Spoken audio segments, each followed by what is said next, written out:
And welcome everybody to Recast here on the Movie Hero Network. This is Recast episode number 18, and it is spooky season, which means we've got a spooky season recast for you here tonight. And we are going to talk about the 90s Wes Craven classic Scream. We're going to do our best attempts at attempting to fantasy recast Scream. We're going to have a lot of fun tonight, but I've got some Scream fans here with me this evening to help me kind of hash this thing out. Mr. Jordan Anderson was telling me off screen how he's got 5 Scream shirts, so I know he's a fan. So how's it going, Jordan? Oh yeah, yes, I'm a huge fan. It's probably like maybe my second favorite horror movie of all time, but it's like the greatest franchise for me. So yeah, but and also I put together the little intro and no, Scream is not a Blumhouse movie, but it just kind of fit the horror vibe. I liked that you put the new the old Blumhouse logo in there too. It brought back some a little bit of it's like the one without Michael Myers and a couple of those things. Yeah, kind of pre-Halloween, whatnot. But yeah, Michael Wolfman, Wyndham, you're a big fan of this franchise as well. So welcome in. How's it going? I am. Thank you for having me. Yeah, Scream is very personal to me, especially this original one, because it's what made me fall in love with horror in the first place. And it's one of my favorite horror movies of all time as well. So I'm really psyched to be here tonight and talk the Scream recast. And this is not easy because this is a great cast of characters and they all do an excellent job in their roles. Some of them were even harder than others, but I'm ready to do this. And yeah, all of my recasts are going to be 90s themed. So I'm really excited for that. Yeah, to go along. Yeah, no, definitely. Yeah, no. Some people went with themes, some people went modern. We'll get into that. How's it going tonight? And then we've got a last minute replacement. JPO was supposed to be with us here this evening with some picks. I think he's got some personal stuff going on, so he dropped out last minute. But we wish you the best. We love you, buddy. And but Jonathan Caro was to gracefully step in tonight, and it's not the first time, Jordan, as you know, we have somebody step in and pitch somebody else's picks last minute. It's not 2 or 3 times here on Recast. I was one of those. JPO had to pitch for me. Yeah, Richie stepped in and pitched for somebody. Brian stepped in and pitched for Richie one time. We've had it happen a couple of times. Somebody pitched for Brian once, and like 3 or 4 of his picks got chosen. He wasn't even here or something. That's what I mean. Yeah, it can happen. So Mr. Jonathan Caro stepped in tonight. He's going to do his best with JPO. Had some good picks though, so he's got a good crop of stuff. And I allowed him one last minute replacement, so he's got a bit of personal flavor for him. But welcome in, Mr. Caro. Appreciate you. But I know you said you just watched it again recently, and you're a fan. So good to have you. Yeah, I actually caught up to Scream late in life, and the more times I watch it, the more I see excellence in that movie. And I think it's a great horror movie. Definitely a traditional one to watch during the spooky season. Great movie. Well, we appreciate you stepping in last minute, man. We're gonna have some fun, and should be a nice, quick, breezy show. But yeah, how it's gonna work tonight is you guys have all done recast before, but I'll kind of recap it for anybody tuning in. How it's gonna work is we've got 8 roles from Scream, kind of going, and we'll start kind of from least important to the plot to kind of most important to the plot, kind of work our way up. And everybody has made their picks behind the scenes and have sent it to me directly, so I can have pictures on the screen and whatnot. I've got some clips I'll play for some of the characters. We'll get that going. And what you're going to do essentially is you'll be pitching your picks to the rest of the panel. Now, of course, if we had a vote and everybody voted for which recast pick they would want to vote for, we would all vote for our own. So that cancels each other out. There's no point in doing that because we would all give ourselves the point. So what you're going to be doing is just pitching your pick to everybody else. And then how we'll do it is we'll go around the horn after everybody has made their picks, and we'll rank everything you've heard. So the other 3 people that you heard, you rank them in order from third to first, and it doesn't necessarily mean you disliked any of them, just kind of least interesting to you to most interesting to you. So a third place pick will get 1 point, a second place will get 2 points, and the first place pick will get 3 points, and whichever pick has the most points out of all them will kind of be our new recasted pick for that particular role. So that's how it's going to work. And like I said, we'll just work our way up through the cast. So does anybody have any questions, comments, concerns? I think you guys have all done this before, so you know what's up. We'll go ahead and get things going. And what we're going to start with is we're literally going to start at the beginning of the movie, and most famous famously with Casey Becker, played, of course, by Drew Barrymore. And spoiler alert, we're going to be spoiling the whole movie as we go through the cast, because obviously we kind of have to, given everything that's going to go down. So if you have not seen Scream, might not be the best to start with this. I assume most people out there have. But yes, Casey Becker, Drew Barrymore shows up, and she's out of the movie about 10, 12 minutes later because she killed the movie. It's a very shocking one, as she's a big star. So let's go back, and I'll play a little bit of Casey Becker here, get an idea of the character, and we'll come back and see who you guys are going to kill off for the opening scene of Scream.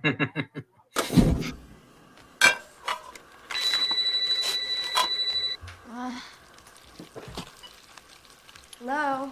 Why don't you want to talk to me? Who is this? You tell me your name, I'll tell you mine. I don't think so. What's that noise? Popcorn. You making popcorn? Uh-huh. I only eat popcorn at the movies. Well, I'm getting ready to watch a video. Really? What? Oh, just some scary movie. You like scary movies? Uh-huh. What's your favorite scary movie? I don't know. You have to have a favorite. What comes to mind? Halloween. You know, the one with the guy in the white mask who walks around and stalks babysitters? Yeah. What's yours? Guess. Nightmare on Elm Street. Is that the one where the guy had knives for fingers? Yeah, Freddy Krueger. Freddy, that's right. I like that movie. It was scary. Well, the first one was, but the rest sucked. So, you got a boyfriend? Why? You want to ask me out on a date? Maybe. Do you have a boyfriend? No. You never told me your name. Why do you want to know my name? I want to know who I'm looking at. Uh-oh. That's not going to go very well. But, yeah, Sorry, so Drew. we're going to talk about... Sorry. That's all right. Sorry, Drew. Yeah, then it's going to go well for you. Right there. Yes. A real dilemma. Right. So, yeah, we're talking about Casey Becker here, who obviously has that open. And we will say, we're not going to recast the voice. We've all felt like the voice changer, Roger Jackson, it's iconic, so we're going to leave it. So, no matter what you recast, that voice-changing voice stays forever. So, we're not doing any of that like we did for Darth Vader, Star Wars, any of that kind of stuff. But yeah, we'll see who you guys, essentially what kind of star you would cast in the open to be your big kind of opening kill, and see who would make the most shocking for you. So we'll go around the circle. I'll start. I'll let you go last here, the first round. So Jordan, what's your pick for your new Casey Becker? So as we go through this, I might be referring to a few notes on my phone that I just jotted down, just some quick ones. But yeah, I went with someone who can literally like turn that opening scene into a performance of her own, and just make it her own without like really taking away from like too much of the rest of the movie, and also really appeal to a modern audience. So my pick for Casey for the opening girl is Sabrina Carpenter. So and I think that Sabrina Carpenter, like she's very, very popular. She's kind of got that little bit of sexiness to her, and I think she has a music video where she's literally like on a phone and like plays the real innocence very, very well. I mean, I think that she perfectly can blend that like style of like innocence and danger, and just kind of just like who is this? Like, where are you? Like that kind of thing. And to me, she kind of has a lot of vibes of like a modern Drew Barrymore in a lot of ways. And she definitely is like good at those close-up shots and like and all that stuff. And she also has the innocence because she kind of grew up on Disney Channel, and like she's like who would have thought the Girl Meets World girl would like blow up the way that she has, but she's very popular. So I think that like it'll be someone that like when people see her in danger, they're like, oh no, like not Sabrina, and like stuff like that. So Sabrina Carpenter for my. All right, Sabrina Carpenter for Jordan's pick. Wolfman, who would you knock off in the opening scene? Yeah, so I'm going to do someone who's been in the Scream franchise before in a kind of a shorter part, but they were not in the first one. And this, since I'm doing a 90s theme, I thought, the charm of the first Scream movie is that they took a giant actress like Drew Barrymore and then killed her off for it, and then had someone else who wasn't as big be the lead. So who was massive in the 90s? Sarah Michelle Gellar. And so I have a 90s Sarah Michelle Gellar as the one to kill off here in the beginning. You advertise her, you put her on the poster, you think everyone thinks that it's going to be Sarah Michelle Gellar in the lead because she was so big in the 90s, and then you have her get killed off, and it's just really perfect. We've seen her in these type of roles too, where she's being chased down by the killer and even gets killed. Like I Know What You Did Last Summer and stuff like that. So we have seen her in those type of roles before. This just feels very fitting. It would shock the entire audience in the 90s. The audience would sit there being like, what just happened? Because other than Drew Barrymore, she probably was the biggest female of the 90s. So, all right. So then the next question is, who do you recast as Cece in Scream 2? Wolf, go. Yeah, because that would be Sarah Michelle Gellar. So, but all right, going with Sarah Michelle Gellar for your opening of Scream. Jonathan, and he elected to substitute, make a quick last minute substitution for your opening kill, which again I listed it for as a gift for coming on so late. So, what'd you go with this time? Yeah, thanks for opening my criticisms towards Wolf's pick. Thanks, Austin. So, actually, first off, great picks, JPL. Right off the bat. So he went with a 90s vibe as well, like Wolf's. And the one actress that he picked, no disrespect, I thought I was like, it's good. But then I thought of somebody, and Wolf is right. You need an actor who can convey innocence. Well, actually, Jordan's right. Convey innocence and fear. But also, Wolf is right that you need an actress of power, an element of surprise, where it's like, oh, she got killed off in the beginning of the movie. No.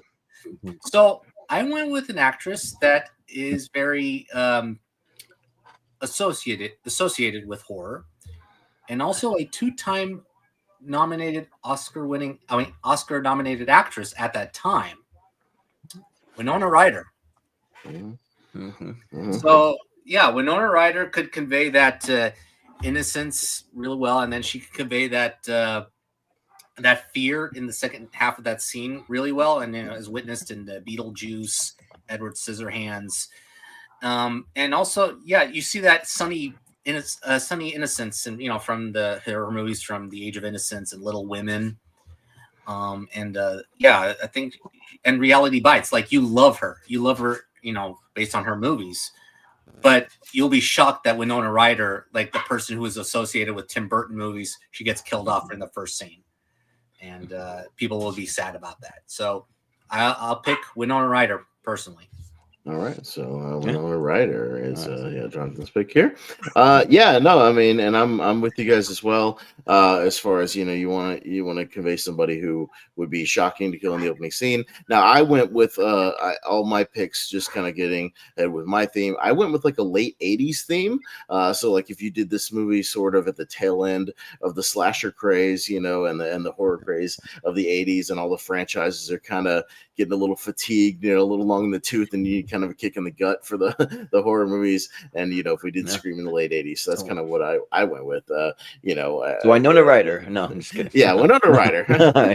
I mean, she was around. So I went with somebody who really kind of epitomized sort of the high school girl of the 80s, and who was kind of an icon, both for her roles and for her fashion sense. Somebody, so hey, I went with Molly Ringwald. And I think you put Molly Ringwald in the opening scene in like a late 80s. I mean, you're coming off the Brat Pack, somebody who's known for being a big time high school star, Pretty in Pink, 16 Candles, Breakfast Club, who would be very well in the lexicon of young people everywhere. She'd be very, very familiar to everyone. You put her on the poster, you put her right there in the movie. People think she's going to be your lead because she was your lead, for several years of all those movies. And it would be very, very shocking if in the late 80s you bumped off Molly Ringwald in the opening scene. And she definitely has that innocent vibe. I mean, she always plays kind of the virgin girl in those high school movies. But she's very beautiful, and again, would be very shocking at that time period that I'm going for. I think she would be kind of an iconic sort of teen star. So I'll go Molly Ringwald for my pick of the late 80s. Sorry, so just recapping the picks real quick, and then we'll go around and we'll rank them. So Jordan's pick of Sabrina Carpenter, we got Wolf's pick of Sarah Michelle Gellar, prime 90s, Jonathan's pick of prime 90s, Winona Ryder, and my pick of a late 80s, Molly Ringwald. All right, so those are your options on the table. So Jordan, and we'll go in the same order. I'll start with you. How do you rank these? Those are all really good picks. I could see any of them playing the role. So it's really close, but like I'm just like trying to get a little nitpicky on like who I can really see doing like the innocence and someone that's a big enough person that's like a shocking death and like all that. And probably for my number 3, just because I like the other picks so much more, I have Winona Ryder just for that for number 3. But still, like she is great. These are tough because I have my number 2, Sarah Michelle Gellar. I think that she could do it, and like whether or not she's in one of the sequels. I almost picked someone who was in a sequel, but then I was like, nah, I don't want to do that. but for one of my otherwise they're picks, not in the same movie, then it's right. Yeah. So Molly Ringwald, though, I think that's a pretty great pick. I can really see her just having that real innocence and just like really like playing it up to the point where like she's like annoyed almost like stop calling here. Why are you calling here? Or whatever. So yeah. Just had that same attitude she had with Judd Nelson at the Breakfast Club, and you got it exactly right on. Yep. Yeah, right. All right. Wolf, what you got? So for number 3, now, if the other 2 picks were not as good, maybe I would consider this, but the other 2 picks are really good. So number 3, I'm going to have to go Sabrina Carpenter, only because she can sing well. If this was like, a musical, a singing musical, I'd be like, I'd bump her up to number 1. But the opening number could be a musical. No. but because it's the opening episode of the MTV series, not the movie. She'd be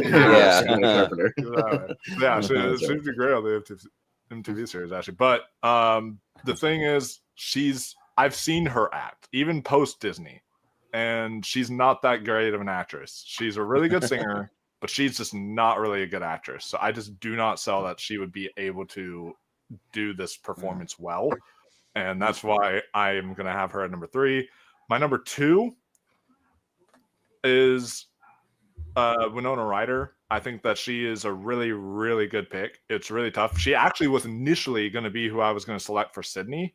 But then I did a lot of like math with this episode, and I was like, I want to pick someone who's very lesser known in the 90s for Sydney and all that. So so I didn't go with that, but I was actually almost considering it, and it's very close because I think she's great. But yeah, Molly Ringwald has a sarcasticness to her while also having an innocence to her, and I feel like you kind of need that with Casey, because Casey's got she can back talk on the phone and make all these jokes and wisecracks and all that stuff, but also can be like can compel real fear. So yeah, I'm gonna go with those 3 in that order. Okay, Jonathan, what's gonna be your order? Yeah, this is pretty easy actually. Number 3 is Sabrina Carpenter. I just don't buy it. I think it's more. I could see more of a sexy music version of this scene.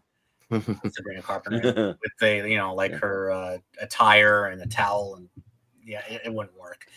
Well, you see how it ties in, because I'm going all modern, because Austin said a lot of you went 80s and 90s and stuff. So I'm like yeah, but my point is actually getting to my point with what Wolf has said. She's not a great actress. And 2, Gellar. That's a risky pick, but I'm going with the Scream 2 logic as well.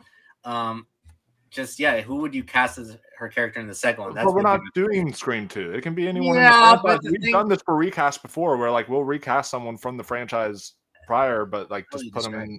But also, I also had to look up like what did she start before this, and she didn't star in much.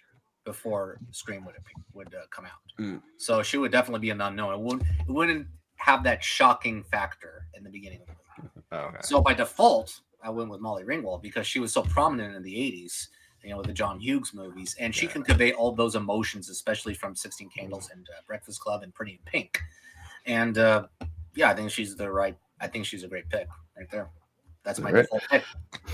Cool. And I'll go Sabrina number 3. I'm just not that familiar with her. I can't think of any role off the top of my head that is like a Sabrina Carpenter role. I know the name, and that's about it. Girl Meets World. She was in that. I didn't watch Girl. Okay, I didn't watch Girl Meets World. Sorry, I'm not a Boy Meets World guy. Some other Disney stuff. Girl Meets World.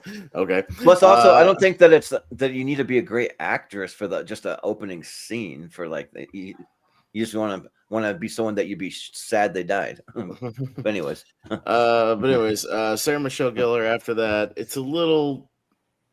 I mean, I know it's the Scream 2 thing, but even then, I don't know if she was super iconic until like maybe the late 90s, early 2000s. So, I don't think it'd be as shocking. I mean, you pretty much knock her off in other movies in the 90s, and it's not that big a deal. I mean, you knock her off a year later in Scream 2, and it's not that big a deal. I mean, she's just now starting to come off. And then, I Winona Ryder. I mean, she was a big star, pretty established.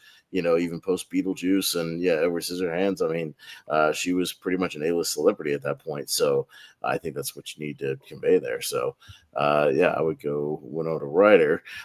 So tallying up the points here, we got 3 points for Carpenter. We've got 6 points apiece for Sarah Michelle Gellar and Winona Ryder, and 9 points Molly Ringwald. Gonna take it. So Molly Ringwald is our new Casey Becker. Sorry, Molly. Sorry, Molly. Yeah, you only last about 10 minutes, Molly. Sorry. All right. Are you ready to die, Molly? I know. Yeah. You're no longer pretty in pink. You're pretty in blood red. Also, Yeah. Molly Ringwald, out of all these picks that we have, she might be the best crying actress who can like cry super well. And Casey cries in her scene a lot, and that's like what you need. So I would agree with that. Yeah. Right. All right. So let's move up to our next cast member. And we're going to talk about Tatum Riley, played, of course, by Rose McGowan. So kind of Sydney's best friend in the movie, kind of tooling around for most of the time while she's on screen with her. And let's get refamiliarized just briefly, just about 30-40 seconds here with Tatum. And I think we're going to do a little sleepover scene here. Okay. God, I loved it. I'll send you a copy. Bam! Bitch went down. I'll send you a copy. Bam! Sid, super bitch. You are so cool. Thought you might want some ice for that right hook. Thanks. I'll be right next door. Try to get some sleep. Yeah.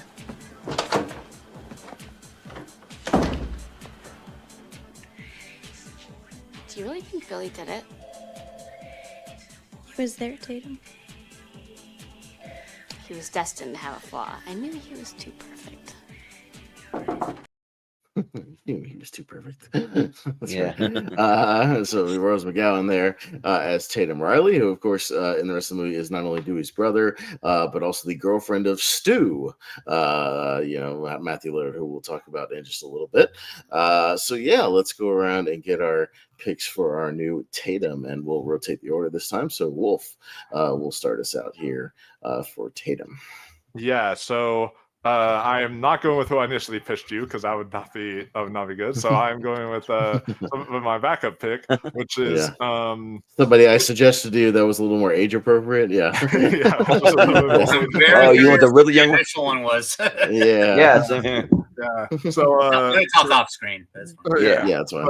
But it wasn't intentional. He was accidental. He was like, "Oh yeah, she might." Yeah, at that time probably a little young, and I was like, "Why don't you go with this person, a little more age appropriate?" Still an actress around this time. So there you go. I was just being friendly with that one. So it definitely worked because this is still someone who, when you are casting this role, you need someone who's going to be kind of sexy and thinks they're sexy, but also someone who can be fun and have the energy to them and even like crack jokes and all that stuff. And so I am going with Alicia Silverstone. I think that she has the looks for it. I think she's really, has the charm that she can bring to this performance and the innocence too, because there has to be an innocence there as well. but she also can have the attitude, the wisecracks, and she's sexy as hell. So you get all of that mixed in there with this performance, and it's the absolute perfect package for this role for Tatum. So yeah, I'm going with Alicia Silverstone. Okay, so Alicia Silverstone, you knew she was going to pop up at some point if somebody casted some 90s stuff here, but there you go. All right, Jonathan, now we're getting into sort of JPO's picks that you're kind of pitching here, but hopefully you can. I think you'll be able to make a case for a lot of these. Yeah. So I think you'll be all right. Well, first off, Silverstone was the original Casey pick. Oh, okay. Yeah. Oh, I almost considered her as I thought about it. So I think she fits the Tatum role better in my opinion. But anyways, well, let's listen to the other picks. So for JPO's pick, he went with Rosario Dawson. Okay. So when I think of Tatum, you're right. She is kind of sexy, but also what I see in her facade is our feistiness. And she's very feisty and, making those wisecracking jokes, a little bit sarcasm. But also she's also standing up on her own. She's standing her ground. And also she's on Sydney's side for most of the movie until her, spoiler alert, death. And you want that wisecracking personality. And I think she fits the bill real well. And Rose McGowan, I wasn't as familiar with her in her earlier days, so she was not, this is a person that's kind of unknown at the time. And Rosario Dawson, I think she only had one credit to her name before that year, and before Spike Lee.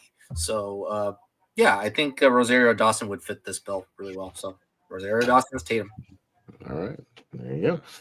Okay, and mine, I'm going to go with somebody who was really an up-and-coming star in the mid to late 80s, and I think, again, could have that kind of sassy personality, could be a little spunky, a little badass at times when she needs to be, because she's always kind of, Tatum's always popping off at Gale and kind of standing up for Sydney early in the movie, before Sydney kind of finds her heart, and is kind of looking out for her almost like a big sister sort of thing. And also, I think my pick would have good chemistry with my Stu pick in the late 80s. We'll get to that for a good reason. I went with Laura Dern. I think sort of a late 80s Laura Dern, I think could actually nail this one pretty good because she's got that quality as well. She's a very strong actress. I mean, she can definitely go with the heavy hitters when she needs to. She was in Blue Velvet in '86 with David Lynch. I mean, she got thrown into the fire. She's a Wild at Heart, with Lynch. So, she can do the drama when she needs to be, but she's got that kind of fun nature as well that she could bring out in the later role. So, I just thought her vibe kind of fits. So I went with a late 80s sort of Laura Dern. Jordan? Yeah, cool. For me, I went with one who has definitely done a lot of horror movies and is kind of like the modern day Scream queen. If you think of Scream and her scream and the way that she actually literally screams and she's just so good at it. And because I'm going more modern, I went with Samara Weaving for my pick. The moment you said Scream, I was like, I know exactly what you're talking about. Somebody else who's also in a future Scream movie that we're casting earlier. Right. So who would you cast in that role? So who do you cast as Laura Crane in Scream 6? Jordan, go. All right. Well, she must have a pretty small role because I literally forgot she was in it. But I don't know. She's the opening kill of Scream 6. Okay, she's been in everything from Ready or Not to the Babysitter movies to Mayhem to Azrael and so many great just horror movies, and she can really hold her own, and she can bring the sassiness, the humor. She can bring all of that stuff and also be a little bit of a scene stealer without stealing the whole movie though. So you see her and you're you really want to root for her. You don't want her to die. You're yeah, she's awesome. And I think she would make a great kind of best friend to Sydney also. And then I think that she could just do it well. And I think that she really fits the kind of Rose McGowan kind of vibe because she's also very badass and she can can fend for herself and like hold her own and all that. So yeah, Samara Weaving. All right, so Samara Weaving for Jordan. So going around one more time, just a recap of the picks. Wolfman picks Alicia Silverstone. We got JPO / Mr. Caro's picks. I called JPO did a substitution one time, and I called him something else. I'm gonna call. Let's see, what should I call Jonathan? JCO tonight. Your JCO. Sure, yeah, yeah. Your JCO's picks of all right. That's my last name. Sure. Yeah. Yep. So There you go. there you go. And my pick of Laura Dern, and of course Jordan's of Samara Weaving. So Wolfman, we'll start with you. Sounds like a suit warehouse. JCO. yeah. JCO's menswear. That's right. JC Penney, JCO. So for me, I'm gonna say my number 3 is Laura Dern, and the big reason why I'm going to put Laura Dern at number 3 is because I just don't see as much of like the jokey personality sometimes at times, like oh, Mr. Ghostface, I want to be in the sequel, and then also the and then also having the kind of sexiness. I thought Laura Dern's a great actress, so no knock on Laura Dern, but like look wise, I've never really thought she was like. Have you seen Wild at Heart? What's the matter with you? Have you seen Smooth Talk? I think that she's not the best looking, but I think. Whoa! How dare you? But I think she is a great actress, and she could still pull this role off. I do like all 3 of these choices. And then Samara Weaving is my number 2, just because I do think that she's got an innocence to her. She's got a feistiness, definitely. If you've watched movies like Mayhem, she's definitely got a feistiness to her. She's got a lot of great like sexy appeal to her as well. So I think that she would be my my number 2 pick, and then my number 1 pick would probably be Rosario Dawson, because I do like that that she can really capture the whole package here, and I think that she was less known in the 90s, and so it does fit. So all right. But throughout this, I'll just throw in some comments. I got Malachor saying Anna Faris, maybe that could be too one. Funny, way too. Yeah, and then Leo Logan just giving his picks. So there. So Laura, Samara, Alicia, Rosario. Yeah. All right. But Jonathan, what you got? Actually, we're gonna be kind of in agreement here. So I have. It's a good list, actually. Good picks. Laura Dern. Yeah. She is a sexy actress. Come on, take a look at her 80s and like 30s work. Including Rambling Rose. But I see that. I see a bit of charm, but also I don't see feistiness. I don't really see feistiness from her earlier work, especially like Blue Velvet and Smooth Talk. I see more like fear and concern. I think I see more of the death scene than I do her total package in the movie. But it's still a good pick. 2, Weaving. I'm actually in agreement with Wolf. I do see feistiness. It was really close between 1 and 2, and but I don't know. There's something missing there in Weaving. But I picked, and also default like Scream 6. I have that little logic in my head, so she was in Scream 6. So, and 1, Silverstone. That's a great pick. I think that she's a great package for this. Yeah, she's can convey that sexiness, but also that charm, that feistiness, a little bit similar to Clueless, actually. And I think that she has all 3 of those things: sexiness, charm, feistiness, but also in addition, intelligence. And I think that she can convey all of that, and also in her death scene where she's trying to find a way out, but also she gets killed off in a very clever way, in a way that we haven't seen before at that time. So, yeah, I'll go with Silverstone with number 1. All right. Yeah, mine's more of like a gut feeling than anything else. So I'm going to go Samara Weaving 3, Rosario Dawson 2, Alicia 1. Just more of a gut feeling than anything else, because these are all good picks. Yeah. So it's hard for me to like really hash them out. But Jordan? Yeah, I think for me, I'm also going to have Laura Dern as my number 3, just because I'm not as familiar with her 80s stuff. I just know like an older Laura Dern mostly. And I know that that to me she's more of like a classic beauty. Like she doesn't really like scream like sexiness to me. I don't know, but and also kind of same with Rosario Dawson. I don't really think like sexiness except for Sin City. Like that is one that I kind of point to, but have you seen He Got Game? Yeah,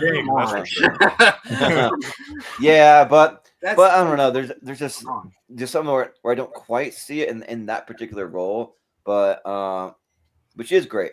But Alicia Silverstone, yeah, that's a pretty great pick, and I think she could totally do the best friend. I mean, look at Clueless and even things like Blast from the Past or like movies like that. Like it just works. She works really well, and I think she could fit the role very well. So yeah. All right. Alicia Silverstone. All right. So we got Laura Dern with 3 points, Samara Weaving 5, Reserve 7, and Alicia Silverstone. So Wolfman's, you got one on the board for Alicia. So there you go.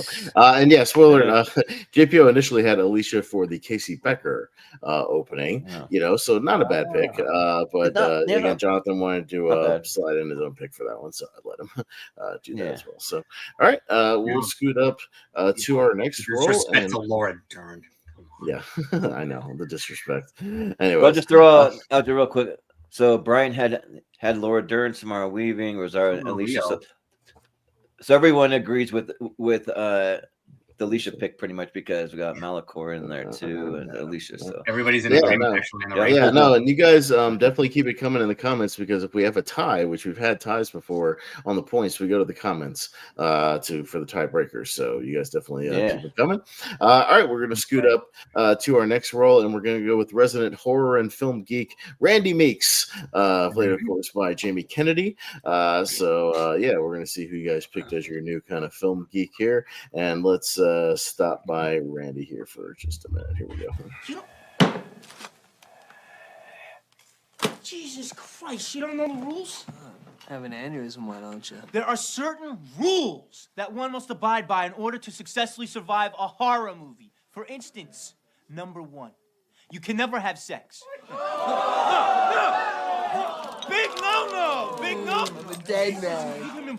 Sex equals death, okay? Number 2, you can never drink or do drugs. No, the sin factor. It's a sin. It's an extension of number 1. And number 3, never, ever, ever, under any circumstances, say, I'll be right back. Because you won't be back. I'm getting another beer. You want one? Yeah, sure. I'll be right back. You see, you push the law. Oh no, he doesn't like that. All right. Let's talk about Randy, of course, played by Jamie Kennedy, resident kind of film geek in here. And all right, JCO, we'll go to you first, sir. What do you got for this one? What you got? I think he's got a good solid pick for this one. I think you're a good hands. JPO has a great pick for this one. So you want an actor who can convey both the knowledgeable insights about movies, but also horror movies. But also you want goofiness. You want attention-loving goofiness without being annoying. Yeah. And you want insight as well. So, and also you need wittiness and awkwardness as well. I did not go with JPO. Went with Seth Green. So Seth Green, he has that look. He has that facade. And I think he's the perfect person to convey that awkward, witty, insightful, cinephile intelligence there in the screen. And I think he's a great pick for this recast. So Seth Green. Well, I almost went with Seth Green for another pick, but then I ended up not doing it. But yeah. All right. And I went with a guy that actually has some hands-on horror experience in his early filmography, and a couple of movies, actually, and a couple of franchises. But also, again, can play that kind of nerdy guy who knows things, and I'll explain kind of in a minute. But I went with the late 80s Corey Feldman. I think actually Corey Feldman in this role could be like that kind of super nerdy best friend. If you look at The Lost Boys, he plays like like a comic book geek in that one. If you remember, the Frog Brothers kind of like almost run the comic book store and know everything about comic books and whatnot, and then end up knowing everything about vampires and horror movies. And so you could transfer a little bit of that energy. And also, if you even kind of fast forward ahead to Scream 2, Randy kind of tries to act like a badass, but it doesn't quite work out. Corey Feldman kind of does the same thing in those movies. He's kind of a faux badass, and in the Burbs, he's got that kind of laid back attitude as well. And again, of course, he's got a horror experience with the Friday the 13th movies and whatnot. So it would be almost like a meta commentary, even if you cast Corey Feldman in this, somebody who had already been in Friday the 13th and the Lost Boys, like casting him as a guy commenting on horror movies, I think would even be kind of meta on its own, at the time, if you do this in like 87, 88, something like that. So, so I think Corey Feldman would be kind of interesting around that time in the Randy role. So, yeah. All right. George. Yeah, so I went with a guy that just like, since I'm going modern, what felt to me like a modern version of Randy, who's got the like encyclopedic knowledge, and it's got the nerdiness and the goofiness, but also the like can really warn you when like the things you should do and you shouldn't do. But I went with Ben Schwartz for my pick. And like there's that like at a video store, but and like just like I think that like he really nails the like balance of like funny but also frantic, and also just like just the like all of the knowledge you need to have for this stuff. And he's also very likable. Like you really root for him, and I think he can really do monologues well. If you've seen, like, for me, like I've watched a lot of his like podcasting stuff, and he really like can nail these different monologues. He has a show that's like Middleditch and Schwartz, and they're doing all like improv, and he can come up with these monologues on the spot, and he's just so good at it. But then he's also very nerdy and like very like into the geekiness, because you think like he's the voice of Sonic, he's the voice of one of the Teenage Mutant Ninja Turtles from the TV series. Or actually from one of the movies, I believe too. But and then like Renfield, just like a lot of just like really kind of like nerd roles, and he's done a lot of like I don't know, like League of Super Pets and like different like voiceover work also that like really like hit it for me, and also too the like kind of like almost sort of like annoying at times a little bit of John Ralphio in there. You don't want too much of that, because that's just a character. I think that he's very versatile. He can do a lot, but yeah, I think that he's got a lot of that, like very versatile and funny and all of that stuff. So yeah, Ben Schwartz. Okay, and we'll run us out. Yeah, so I went with another actor in the 90s who I feel like could convey dorkiness, because let's face it, Randy is a dork. He thinks he's cool because he knows a bunch of rules, but he is a dork. And so I went with someone who I think could convey the dorkiness, who could also have the kind of funniness to him and could make the jokes and all that stuff and be entertaining while you're watching this movie. So I went with a 90s Topher Grace from that 70s show, stuff like that. That era of Topher Grace, and he was also an up and coming star during this time. And the actor who played Randy, he's also was an up and coming star as well. He was somebody who wasn't really huge at the time. He was in like Romeo and Juliet for like a little bit, I think, but that was like really it. He wasn't really in a lot during that time. Then he became big after Scream. Jamie Kennedy did. So like I also kind of took that logic to it as well. And I just think that he would have the annoyingness, but not be too annoying. And I think he would have the kind of, the one that like that people like to hang out with, but then they're like, okay, it's been long enough, dude. You can like kind of, stop talking now, like kind of deal. So I feel like that would actually work really well with Topher Grace. So I don't know. All right, so let me recap the picks here. We've got JCO's pick of Seth Green. We've got my pick of Corey Feldman, late 80s. We got Jordan's pick of Ben Schwartz, and Wolfman's pick of Topher Grace. All right, so Mr. Carroll, what you got first on this one? Okay, Jordan, I have a question. How modern are we talking with this? I mean, like pretty modern. I mean, you could go like age him down maybe 5 years, but I mean, I think it's pretty modern. Okay. Okay. That's why I went with Schwartz at number 3. Yes, he can convey that, but I saw his age. Like, he would be too old. I think he would be too old for this character. This high schooler age type of actors. And I don't know. I think he can convey that, but also I think I'm worried that he'll get too annoying. And I think Randy is probably the trickiest character to pull off. And I think Jamie Kennedy pulled off really well, had that balance. So I think he would have like dipped right off the deep end, with annoyance. Topher Grace, number 2, because that's a good pick. Topher Grace, an unknown, that's interesting, but also I worry that there will be more sarcasm than insight and humorous.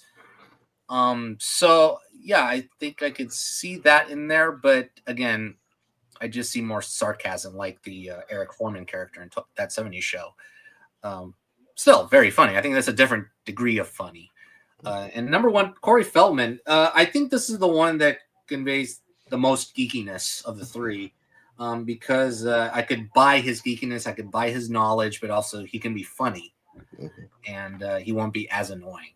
So I think that's the actor that has the perfect balance, and I felt like the others were like they could have been imbalanced. So yeah. All right. As far as mine, Topher Grace, I've always felt like he has that shy guy in the corner energy more than like outspoken, kind of misplaced confidence. Because it always seems like even in the rest of the movies he's in, he's got that shy, like quiet guy energy. Like it's from what I've seen. So I think it's slightly off energy wise for it. So I would go Topher Grace. I'll go Ben Schwartz next, but you'd have to go like Parks and Rec era. Ben Schwartz, not modern, because he's like in his mid 40s now. So I don't think we could do that though. Now. To be fair, all the actors in Scream are way too old to convince. Yeah, well, I know. I'm granted like somebody in their mid 20s, but not in their mid 40s. That's way too old. Like I'm fine with you casting somebody that's in their 20s because all the actors in the original Scream were in their 20s. I get that. That's fine. You're granting a little that Hollywood. To be fair, he still looks like he's in his mid 20s, even though he's older. He's a guy. But Seth Green's got that really good energy, and I wouldn't have even been surprised if at the time he was like auditioned for it or something like that, if he was even like an alternate, at the time. He's got that super nerdy like energy, and you can see him like trying to kind of stand up to Stu and Billy, but unsuccessfully, that sort of thing. It works. So I'll go Seth Green. Jordan. So for me, I have Seth Green as my number 3 because I see more of a as a Stu for me, except for the fact that he's too short, though. That's the only thing. But besides that, though, I just see him being more of the kind of dark and like I don't know, like I can see him having like that likable, but then going dark side. I don't know, more than being a nerd. I don't know, but and then number 2, I have Topher Grace. Yeah, like I can see it, but at the same time, like he is kind of like the more kind of shy guy in the corner, but he does do like nerd very well, and he probably can have all the references, I feel like. But and then Corey Feldman, I mean, this is almost more sort of gut, like these are very nitpicky kind of reasons, but yeah, Corey Feldman, I just think that he probably has a little more of like all the different things that that character really should have. So yeah, Corey Feldman. Okay.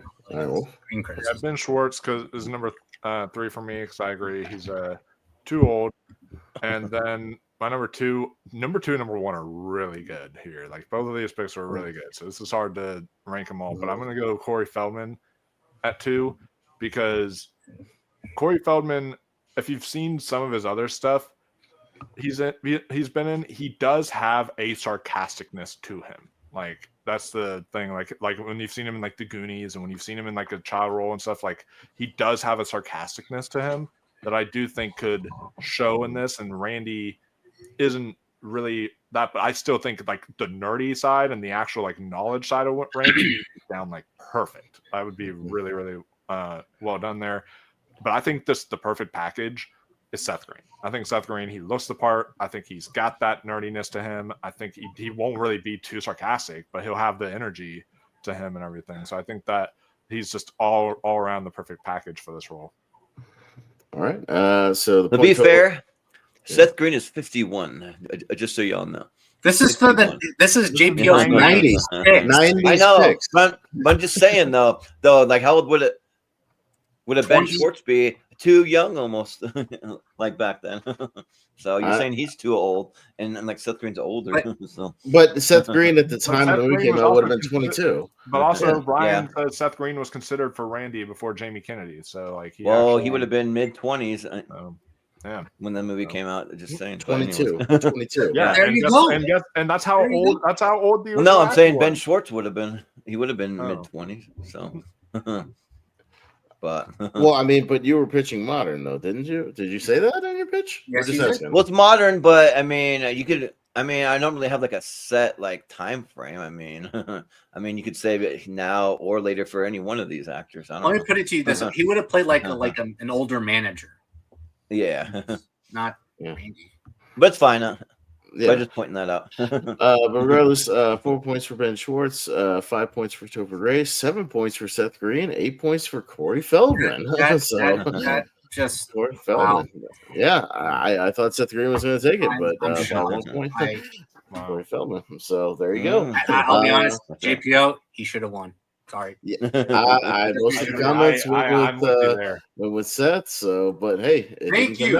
Yeah, thank you. Going with Seth at one. Yeah. But hey, I'm going by the point values, and Jordan's 1 point took down Seth Green. So yeah, thanks. That was what it was. All right.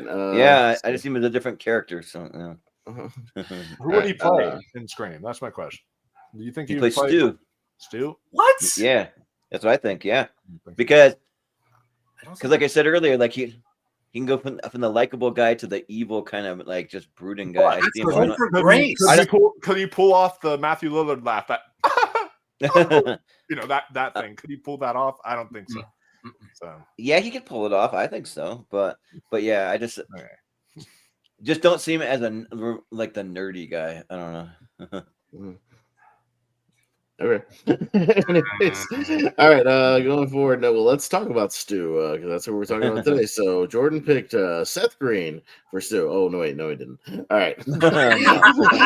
Seth Green, yeah. All right. Well, let's talk about Stu because we're going up to him first. Again, spoiler: one of our 2 killers in the movie. So Matthew Lillard in the original role. Yeah. So let's take a look quickly at Stu, and we'll be right back.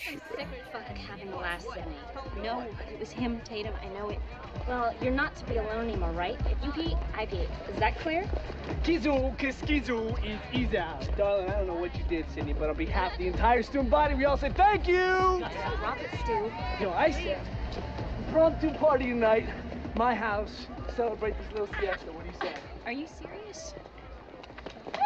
Tana, this little vixen doesn't invite the entire world.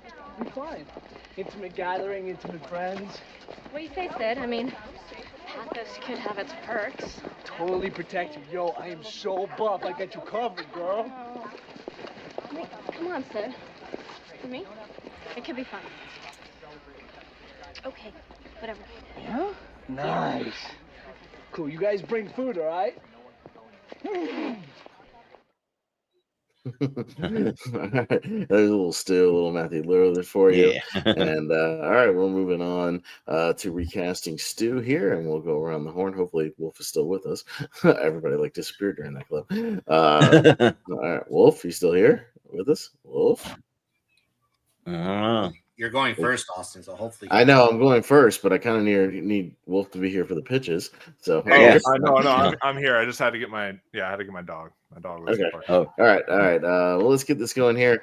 So yeah, my picking and sticking with the late '80s vibe. I think you need somebody who kind of conveys of the frantic energy, that Stu has. That can be a little unhinged, as you can see later, a little bit of a psychopath, but also had a little bit of humor to it, in the performance, and somebody who you initially might kind of like that energy, but who can definitely pull off the weird vibes later. Fuck it, why not? Late '80s Nick Cage. Let's go. Oh, wow. I think you could buy him, being, having that jumping around, frantic energy, the crazy boyfriend who you can understand why somebody would like him or might be part of the crew. But then when he totally is, later on just being like, gotcha, Sid, it just, oh man, come on, you stabbed me too hard, bro. Like, you put that kind of Valley Girl energy on it, like Nick Cage, mixed with a little later, Wild at Heart, even fast forwarding to how crazy he is, something like Face Off that we know he's capable of. But man, I just think Nick Cage could bring that totally weirdo energy to this and and be that goofy guy who could have the humor, but you could totally buy him just going off the deep end at the end. Obviously he's Nick effing Cage, so I'm going like a late '80s Nick Cage. Why not? Still, let's have a little fun. Shit. Jordan? All right. Jordan? Okay. So that's all I gotta say.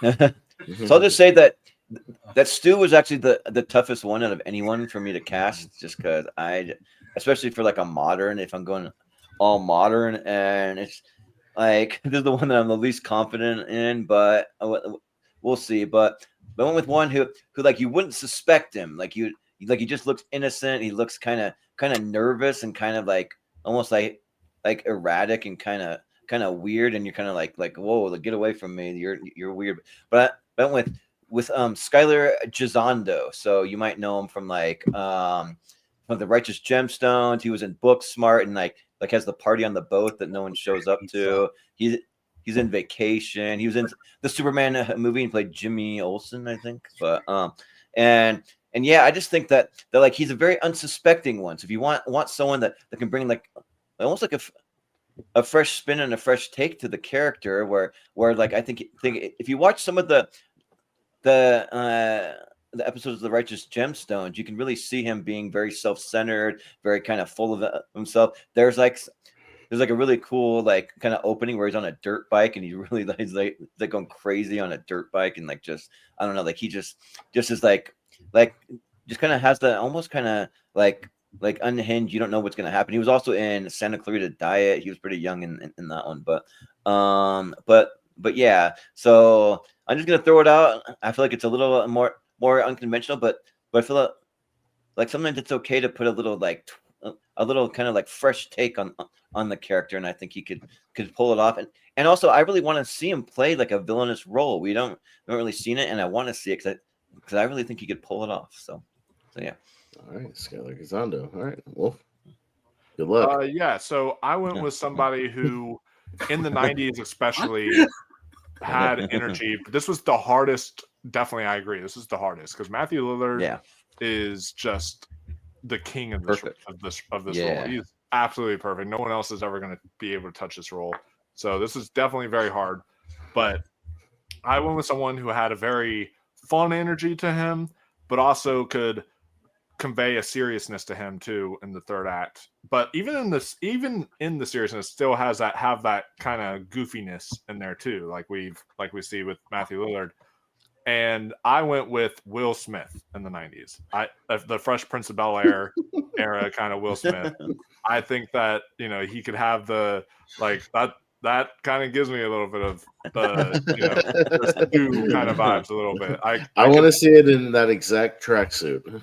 Exactly. Fresh Prince. And I could see him. It wouldn't be nearly as good, but I could see him like doing probably the closest version of like the laugh that Matthew Lillard does in the movie, and I could see him doing the whole like "I'll be right back" kind of thing, and him doing the whole fun little jokes and shticks that Matthew Lillard does. I can see him pulling that off, especially 90s era where you see him with that energy, like in Fresh Prince and all that. So yeah, Will Smith is my pick.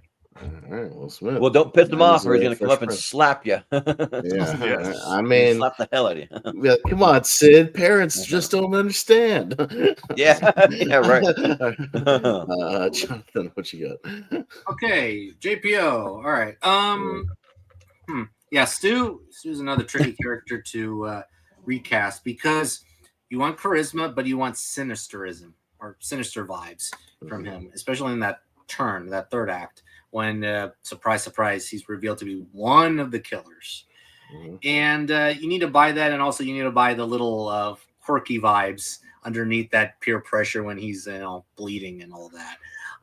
So JPO went with Devon Sawa, and yeah, I think that he has the innocent vibe. He has that charming personality, but also he has that prankster vibe, and I think Stu is sort of that prankster personality there, and he's like one of those high schoolers that you want to hang out, but be careful. Just be careful and watch your back before he tapes kick me sign on your back.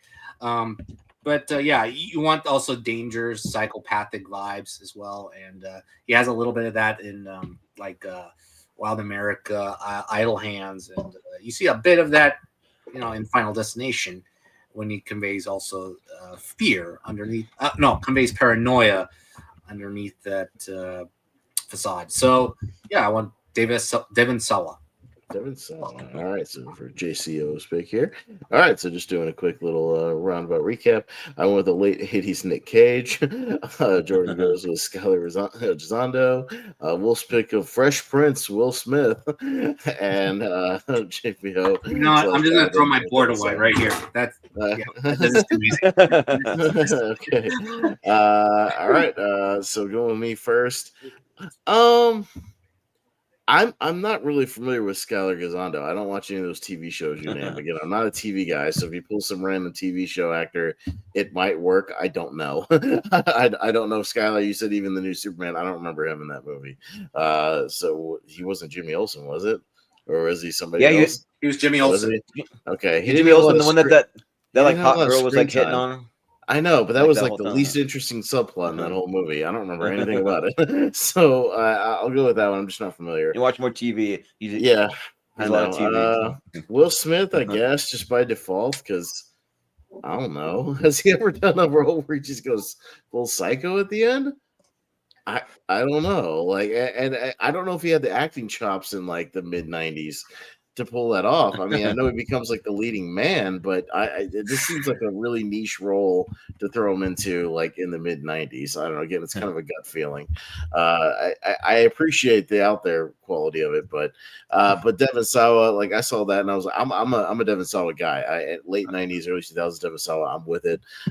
Yeah, I love Final Destination, Idle Hands. He's definitely got that dark energy like within him, but he's also got that kind of good looking boyfriend leading guy kind of quality. I think he's got a good energy for it. I could see Devon Sawa doing it. I like him quite a bit, so yeah, Devon Sawa was a pretty easy pick on this one for me. But just to throw it out there, Skylar Gisondo, he was in Booksmart, Licorice Pizza, and the Vacation movie, so he has done movies. Oh yeah, he was in Superman. He played on Yeah, we just talked about Jimmy Olsen. Yeah. But again, we just thought, oh wait, he's in Superman. Yeah.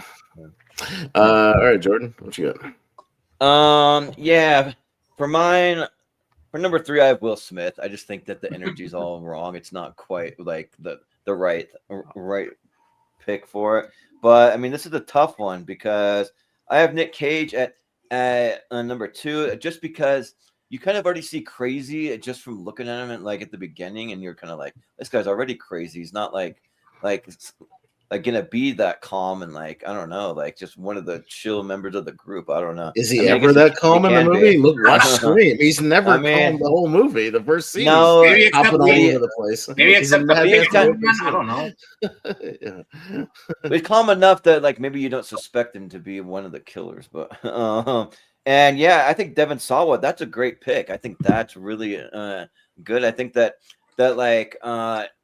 he's been in quite a few horror movies too. And I mean, I first knew him from from Little Giants. Actually, he did Little Giants first, and then he did Casper, and actually maybe even Idle Hands before Little Giants. So that's probably where I first knew him from. But Idle Hands was because I think Idle Hands was. Oh yeah, you're right. Idle Hands was 99. Yeah, that's right. Yeah. But yeah, even when he gets older, though, like he's still kind of doing it. Like he's in Black Friday, even though that movie's not great. I mean, Chris Scott gives it a 5 out of 5, but I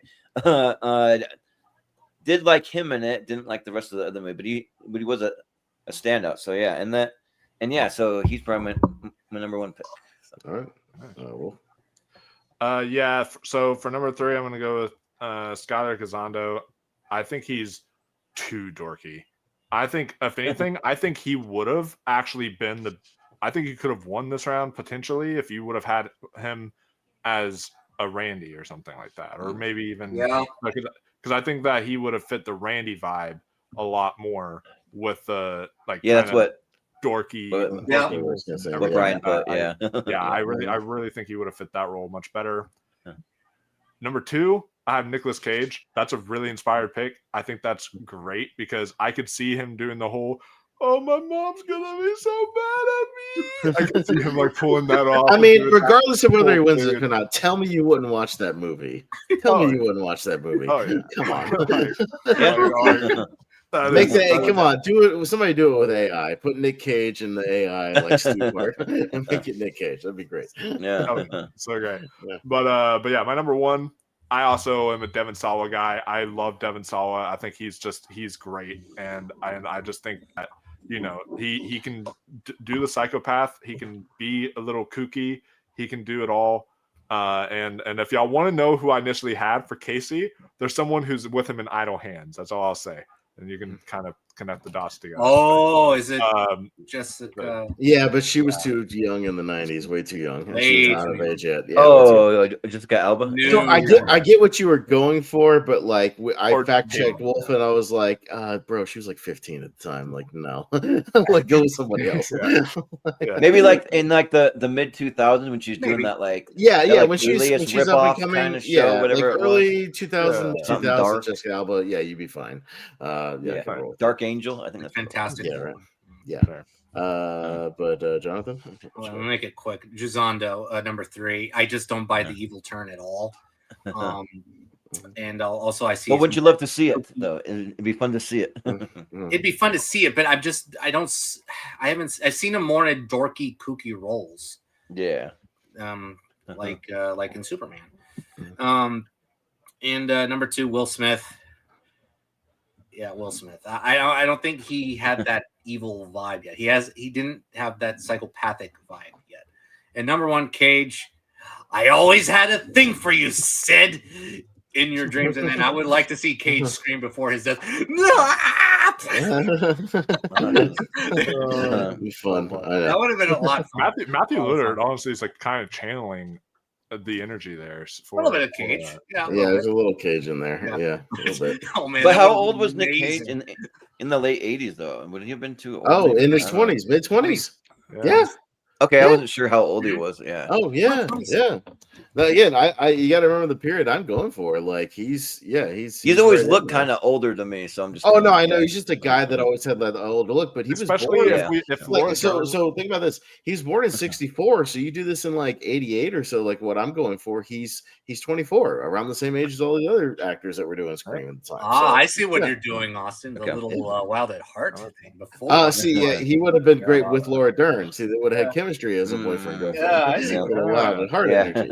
See, that's what I was going for, but that didn't quite work out. All right, but Devon Sawa takes it with 9 points on this one. So JCO getting can't believe I got that one. Stu. There you go.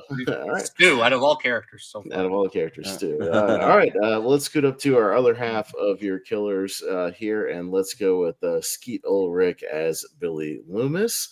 So yeah, this one's a little unhinged for sure. But yeah, let's take a little look at Billy here, and we'll go here. Why? Why did you kill my mother? Why? Why? hear that, Stu? I think she wants a motive. I don't really believe in motive, Sid. I mean, did Norman Bates have a motive? No. Did they ever really decide why Hannibal Lecter liked to eat people? Don't think so. You see, it's a lot scarier when there's no motive, Sid. We did your mom a favor, Sid. That woman was a slutbag whore who flashed her shit all over town like she was Sharon Stone or something. Yeah, we put her out of her misery. Because let's face it, Sidney, your mother was no Sharon Stone. Hmm?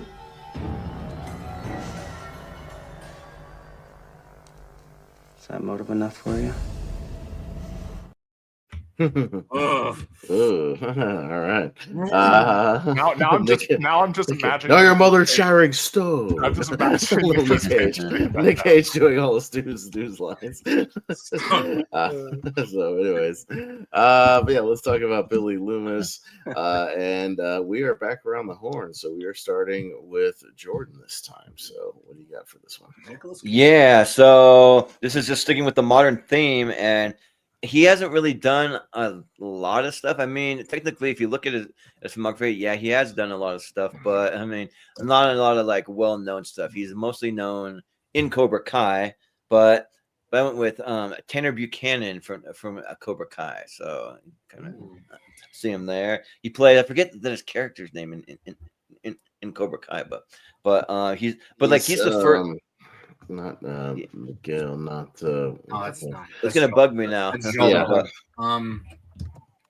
Which I had it written down. It's he is Robbie. Robbie, yeah. Robbie Lawrence. Yeah, Robbie Keane. Yeah, kind of the other lead male besides Miguel. Yeah, Robbie. Yeah, but if you see him in the movie, like he really plays like the good guy gone bad. Like it comes from like unfortunate circumstances, and he has to go over to the so he's one of the first ones to go over to the Cobra Kai, and he's and like kind of moves over to the dark side of sorts. You can kind of see that like the that his dad is like didn't give him a very good upbringing, and he kind of just like fell by the wayside, and so yeah, he just kind of went astray. And I feel like that he's the kind of guy that like has the look. He's kind of got kind of the longer hair. He's kind of, and I think the kind of evil kind of presence that you kind of look for, and like someone that like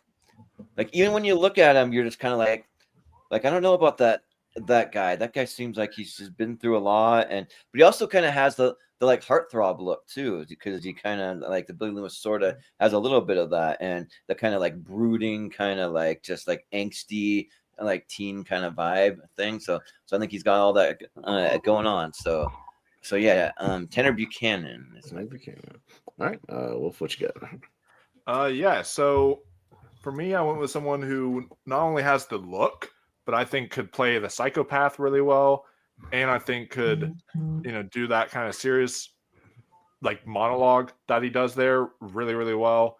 I went with a 90s Johnny Depp. Now I do know he was like in his like early 30s at this time, but like that still kind of tracks basically, because it's like, mid to late 20s, early 30s, anywhere around that range is fine. But like I think he would be able to nail this role really easily. He has this calm demeanor to him that makes him really like untrustworthy, and you're thinking to yourself like, is this guy the killer? Is he not? But also he could capture sort of like an innocence to him too, to throw you off. And so I think that Johnny Depp would be a really good pick for this role personally. So I'm with Johnny Depp. Johnny Depp. All right, there you go. Jonathan, what you got for JCO's pick? So yes, you want the person, the boyfriend type of role, the initial boyfriend type of role, but who's also obsessed with horror movies, horror tropes, horror cliches. Like, The Exorcist was on television, but it was edited. It was a PG-13 cut, and you want him having that chemistry with Sidney Prescott in the beginning. He loves her in the beginning, but also underneath that character, he's seeking revenge. As the plot gradually builds onto the climax, but we don't know it yet until it's revealed.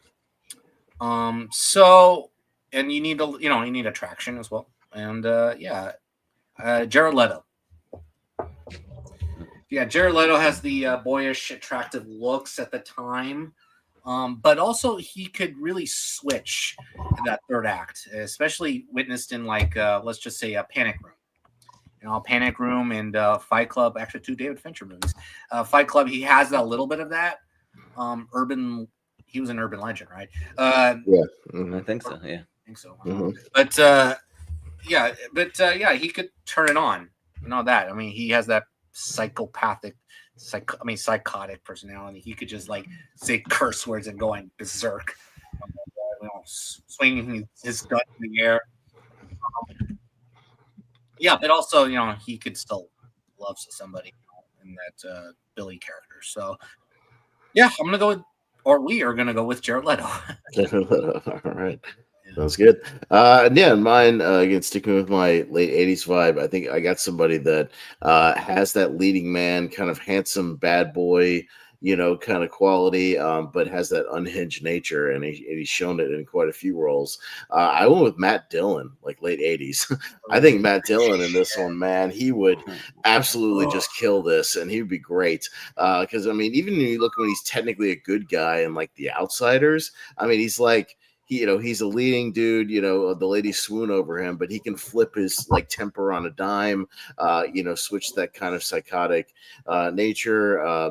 He's in like Drugstore Cowboy around the time. He's got a dark quality to him that you could tell like Skeet Ulrich even has that dark quality throughout the movie. Even you don't quite trust him even in the early scenes, but you could see why girls would be on him, as kind of a that bad boy. And but yeah, he could turn on the unhinged nature, and the final thing, you would absolutely buy him as a lunatic, and that physical presence as well, because he needs to have that physical intimidation, of everybody at the end, because he's more the physical guy between him and Stu. So man, like a late 80s Matt Dillon, I think is kind of perfect for this. So yeah. That's who I would have. All right, so we're going around to Tanner Buchanan. We've got Wolf's pick of Johnny Depp. We've got the JCO pick of Jared Leto, and my pick of a late 80s kind of Matt Dillon.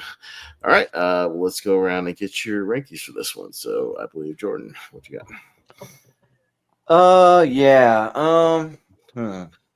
This one's kind of interesting. Like, I just don't see Johnny Depp in that role. I just don't really like. I don't know. Like, but I do feel like Johnny Depp can do almost anything. Like, he's the kind of guy that you don't see it, but then like he'll do it and he'll surprise you. So it's tough. But and then my number 2, I have Jared Leto. I just don't like. So I've never really thought he's the greatest actor. I think that he tries, but like every role I see him in, he's like almost there, but not quite there, and like everything. So I feel like that's maybe what I would get from him. But yeah, Matt Dillon though, I think that's a great pick. I think he's like really, really good. And yeah, you talk about him in The Outsiders, or like even Rumblefish is another one, or a Drugstore Cowboy. Like, we got to go kind of like the like 80s that's what I'm going for. Yeah, time period. Yeah, so all those work. Because part of me wanted to say like, well, Wild Things, but he's too old then. But the 80s stuff works. So Matt Dillon. Wolf. So I'm gonna go number 3 with Tanner Buchanan, because one, this might be unpopular to say for all you Cobra Kai fans, I don't think he's that good of an actor. I'm sorry. Even in like Cobra Kai, like, yeah, he's fine in that, but it's not like a super duper noteworthy performance. There's some parts where I think like the actor who plays Miguel is like way better than Tanner Buchanan. I think there's like parts of Cobra Kai where it's like you can just. That's right. You were soured on Cobra Kai after a while. Yeah. But then number 2, I'm gonna go with Jared Leto. I think he definitely has. He is a chameleon of an actor when he actually tries, but like his most recent stuff, not so much. But like this, if we're not talking recent Jared Leto. We're talking, that 90s Jared Leto, and the 90s Jared Leto, I could see pulling something off like this pretty well. He was pretty good as like an emotionless guy in like the Tron Ares. I actually kind of liked him in that. Yeah, I heard he was good in it. Yeah. That was not bad. And then Matt Dillon is my number 1. That's an inspired pick. That's like dream casting. Like when I'm thinking of these, I'm thinking about someone who like could almost match as good of a performance or even better. And I think Matt Dillon could do that maybe even better than Skeet Ulrich did. But like, I love Skeet Ulrich in the role. So. All right, Jonathan. Yes, number 3, I have Johnny Depp. I think he's a little too old for this kind of role. I don't think he would vibe well with Sydney, and he would look like, oh wait, that's the guy from A Nightmare on Elm Street. Oh yeah, that's the guy. I would be a little annoyed saying, oh, that's the guy from that movie, more than paying attention to his role, his performance as Billy. And yeah, I think it would just be too much like him and Heather Langenkamp in that film. And 2, Tanner Buchanan. You almost got me there with Tanner Buchanan, actually. But when I thought about it for a while, I thought about it as more like a sadder version of Billy Loomis than a psychotic version of Billy Loomis. Like, if we really delve deep into his personal life, then okay, maybe it would have been number 1. Yeah. Sure. So, yeah, that's what I think. I think it would have been more complex with Tanner Buchanan. But Matt Dillon, yeah, that's a slam dunk. I think that choice with the Outsiders, Rumblefish, the Flamingo Kid, and Drugstore Cowboy. I need to see Drugstore Cowboy actually. So, really great. It has a new Criterion out, so yeah, I need to watch it. I need to see that list for 1989, see if it's on there. But that's a great pick. He has that tough boy personality, that hunky personality, but also he could switch that. Yeah, he switch it on a dime, 100%. Yeah. But so I don't know if you guys think it looks like him that much, but Malcolm just sent me this as Nick Cage as Stu Macher. He just made that. I don't know if that kind of. I don't know. That's what he sent me. I'm kind of like modern Nick Cage. Yeah. You needed like a younger Nick Cage. That looks like Leaving Las Vegas. Yeah, tell him to mix Valley Girl Nick Cage with Stu, and then you'll get it. Yeah, you need like 80s Nick Cage. That looks like Leaving Las Vegas mixed with Weather. Yeah, like alcoholic in Nick Cage. I think he's watching. So if you're watching, Malcolm, do that. Yeah, as far as mine, I'll go with Tanner because I love Cobra Kai. Robbie's kind of like one of my least favorite characters. Not that I hate the character, but he's kind of plain toast. Like, I just don't find his character terribly interesting.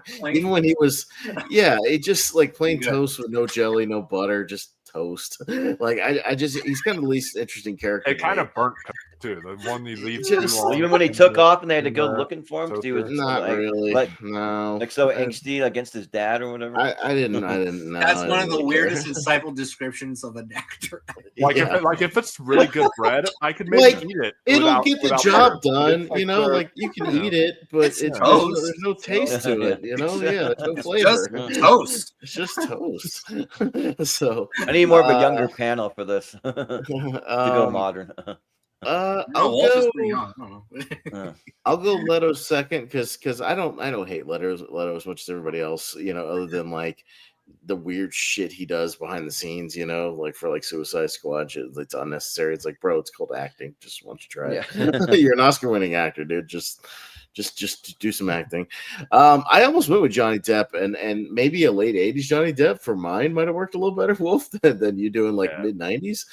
Johnny Depp, because I considered Depp was my backup, but then you submitted Depp for this, and I was like, okay, well, that makes it easy for me. I'll go Matt Dillon. So I was kind of bouncing between the two, and then like just as I was thinking about that, you like set your picks, and I was like, okay, well, that makes it easier for me. But I considered Depp, but yeah, maybe if you go like late 80s Depp more than 90s, I think it kind of works. But I have to go with it because I almost considered it. So go like Johnny Depp in like Nightmare on Elm Street or like Platoon or something like that. It was very hard to criticize Depp, to be honest, because he plays a lot of different personalities in the 90s. Yeah, he does. He has played like kind of psychotic. He has played serious. He's kind of played jokey. He's kind of played it all in the 90s. All right, we got Tanner with 4 points, Johnny Depp with 5, Leto with 6, and Matt Dillon is your new Billy Loomis. So yeah, I buy it. I'd buy it. I'd buy that for $1. Sure.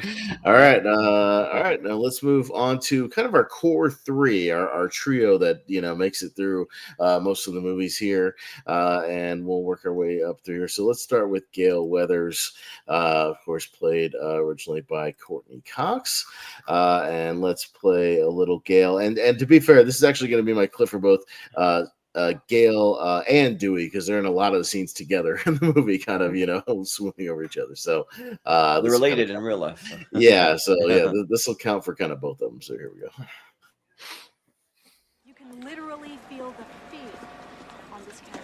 Hi, Gale Weathers, field correspondent, top story. I know who you are, Miss Weathers. How's the eye? It's productive. Is there a problem on campus? No, everything's under control. Well, of course, you're here. You're not supposed to be here. I know. I should be in New York covering the Sharon Stone stalker, but who knew? You look awfully young to be a police officer. I'm 25 years old. You know, in a demographic study, I proved to be most popular amongst males 11 to 24. I guess I just missed you. Of course, you don't look a day over 12, except in that upper torso area. Does the force require you to work out? No, ma'am. Because of my boyish good looks, muscle mass has increased my acceptance as a serious police officer. All right, so a little both of them here.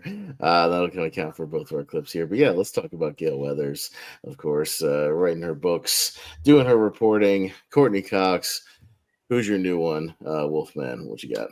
All right, so mine is a little meta, because not only am I going with an actress from Friends, but I also have a duo from Friends as my Dewey, somebody else from that show who would be playing Dewey, that I think that they could actually have some good chemistry with one another, because they've already been working together, all that. I think that they would be able to have that good chemistry with one another in the actual movie. I went with someone who could play a little bitchy, have that little feistiness to her and everything, and I went with a 90s Jennifer Aniston. I think that she's got that Friend's haircut, baby. Looks like Gale Weathers, Rachel, and everything. Rachel. Yeah, the Rachel. I think that she just gives off that reporter vibe, that kind of vibe where you like whenever Sydney does punch her in the face, you're gonna cheer, because she could be that kind of role from time to time. We've seen her play that role before. This just feels so much in her ballpark, and I think she's a great actress for this. And she's got the look too. She looks a lot like that role. And I think, again, with once y'all see who I have for Dewey, I think it's just the perfect matchup there. So I'm gonna go with Gale Weathers. It's gonna be Ross for Dewey, right? We'll see. All right, Jonathan, what we got here? Okay, so with Gale Weathers, she's kind of a B, let's just say a B word. And but I like her character evolves a little bit through the movie, but more throughout the series though. She's more of like a fame-seeking reporter in the beginning, trying to get her book made or something like that. But then she becomes a little sympathetic towards the end and a little bit of a badass in the end. And I think this actress would do it, and I think she would convey both of that. And also, she's a little sexy in that with that suit on. So Patricia Arquette with that pantsuit on. Yeah, Patricia Arquette. Yeah. Damn. Okay. You got to go with another Arquette. Great choice. Anyway, Patricia Arquette. Yeah, you could see that also a little innocent vibe in her as well. Like we see her in True Romance and also in Lost Highway. But also you see that little bitchy, kind of side to her in True Romance and fame seeking, but she's also kind of sympathetic in the same movie. Towards the end, as they have a little family at the end, but also you want to see her with the actor that we'll mention later with Dewey. You want chemistry with Dewey as well. So like we witnessed in that clip there, like you could cut the tension with a knife there. There's a little bit of sexual tension there. So not just her as a character, but also with Dewey, and also that rapport, a little bit of a rapport with Sydney at the end. So Patricia Arquette. All right, so Patricia Arquette for the JCO pick there. And yeah, for mine, I'm going to an old favorite of somebody I'm a big fan of, but I think could pull off this role really well, especially in the late 80s, and kind of convey that reporter power and the business power, but also turn on the charm when she wants to get what she wants, but also can be a badass.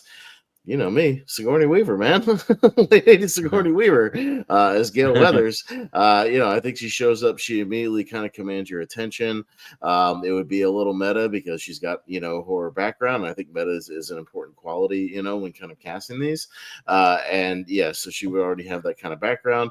But even around this time, she's in like Working Girl and Gorillas in the Mist. And like she could do that kind of corporate, businesswoman thing. But again, she could turn on the sexiness. Look at Ghostbusters, at the end of that movie when she's like seducing Bill Murray, but she's being kind of bitchy to him at the beginning, but she's kind of playing off the energy, but she can put on the charm, put on that smile when she needs to, and be that kind of camera personality when she has to. And of course, she's Ellen Ripley, so when she needs to be a little bit of a badass at the end, she could easily turn that on as well. So she's got all the qualities. She's a great actress, and I think she would fit right in, around this time and have that pedigree. So, Sigourney Weaver, why not? Just occurred to me. Two Holes actresses. Yeah. Holes. Holes, yeah. Uh-huh. All right, Jordan, round us out here. What you got?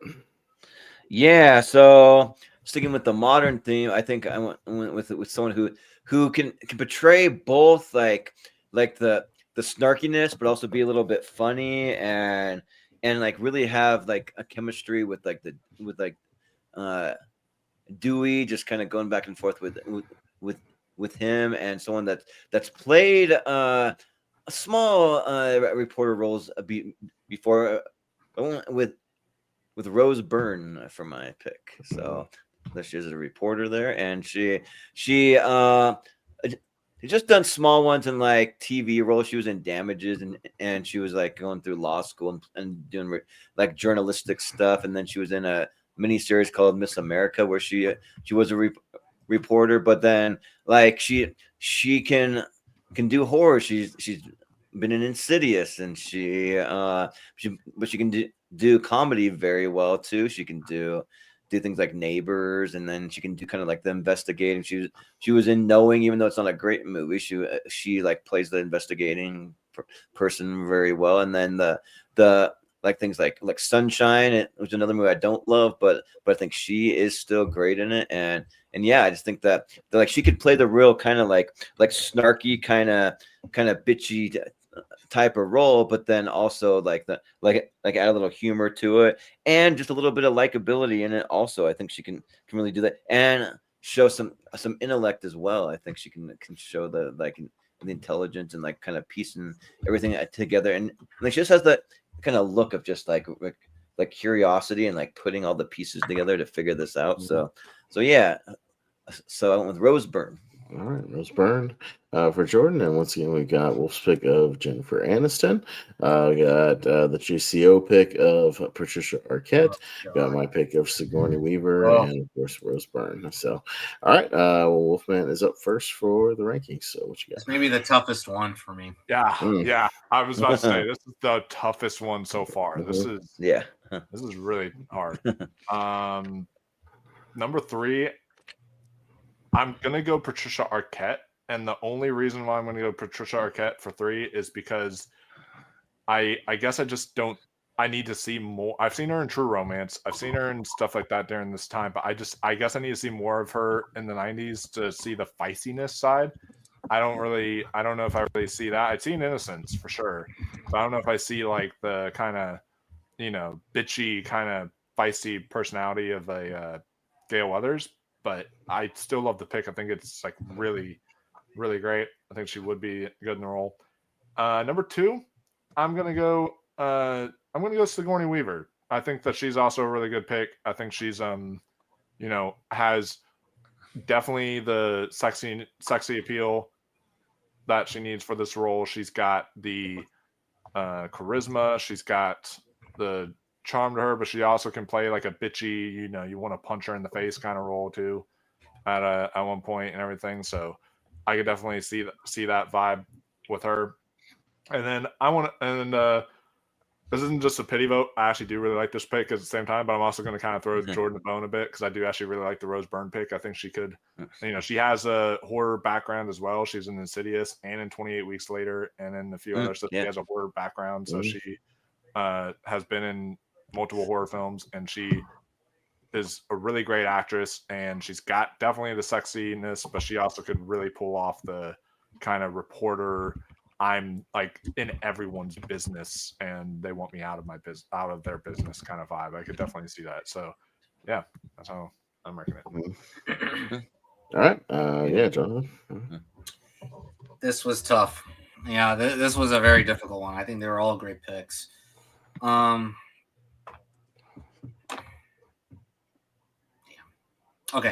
All right.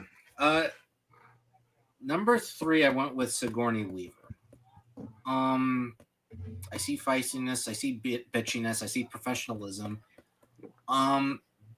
But somebody brought up a little bit of humor, between him and her and his cameraman, and I think that's the little ingredient that is missing from Weaver for me.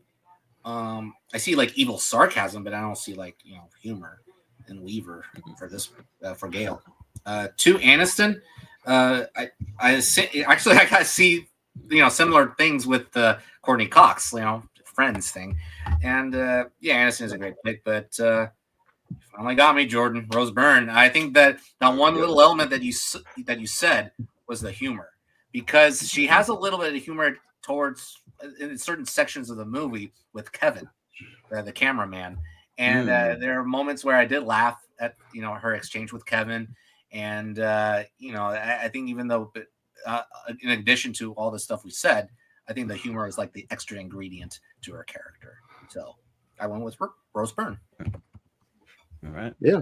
All right. Yeah. And again, this is kind of a gut thing for most of it. I'll go Patricia Arquette kind of at the bottom. Yeah. I just think it's a little bit of a wrong energy. And she just seems kind of young for it, even with the baby face sort of a thing.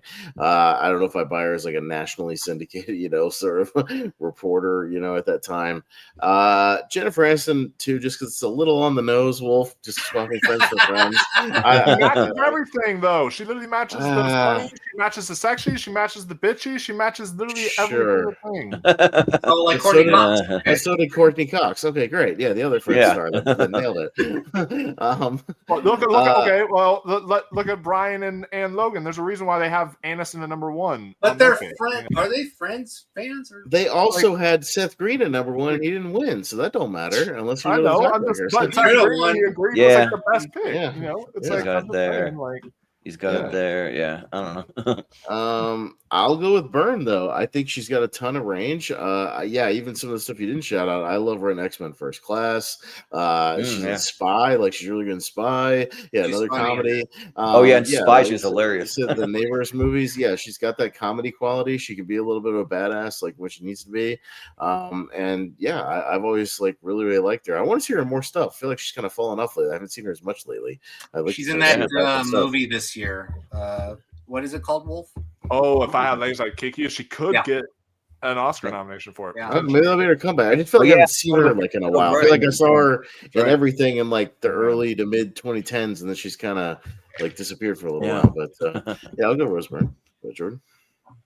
Yeah, this one's tough. I think they're all super great picks.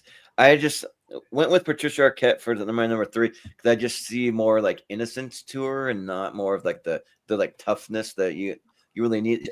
She has shades of it at times, but in some of her roles. But yeah, and then I went with Sigourney Weaver for my number 2. I think she's really good, and I think she could definitely pull it off. But yeah, there's just a little, just something missing, and I can't quite put my finger on it. And maybe it's the humor. I don't know if it is, but it's just there's something there. But she would be pretty good in it. But yeah, Jennifer Aniston, and the one role that just gets me, she was in the morning show, and she was a great reporter and great like in that role, and she has portrayed feistiness even in like some of the like comedy roles, whether it's like Waiting or Office Space or like that kind of stuff. She still has the feistiness, and she still can hold her own. And I think she'd be fun. Like if you can't have Courtney Cox, then why not Jennifer Aniston? And like I do think it's kind of on the nose, but I think for this, like on the nose kind of works for me. So yeah. Yeah, see, he gets it. Thank you, bro. Yeah. All right.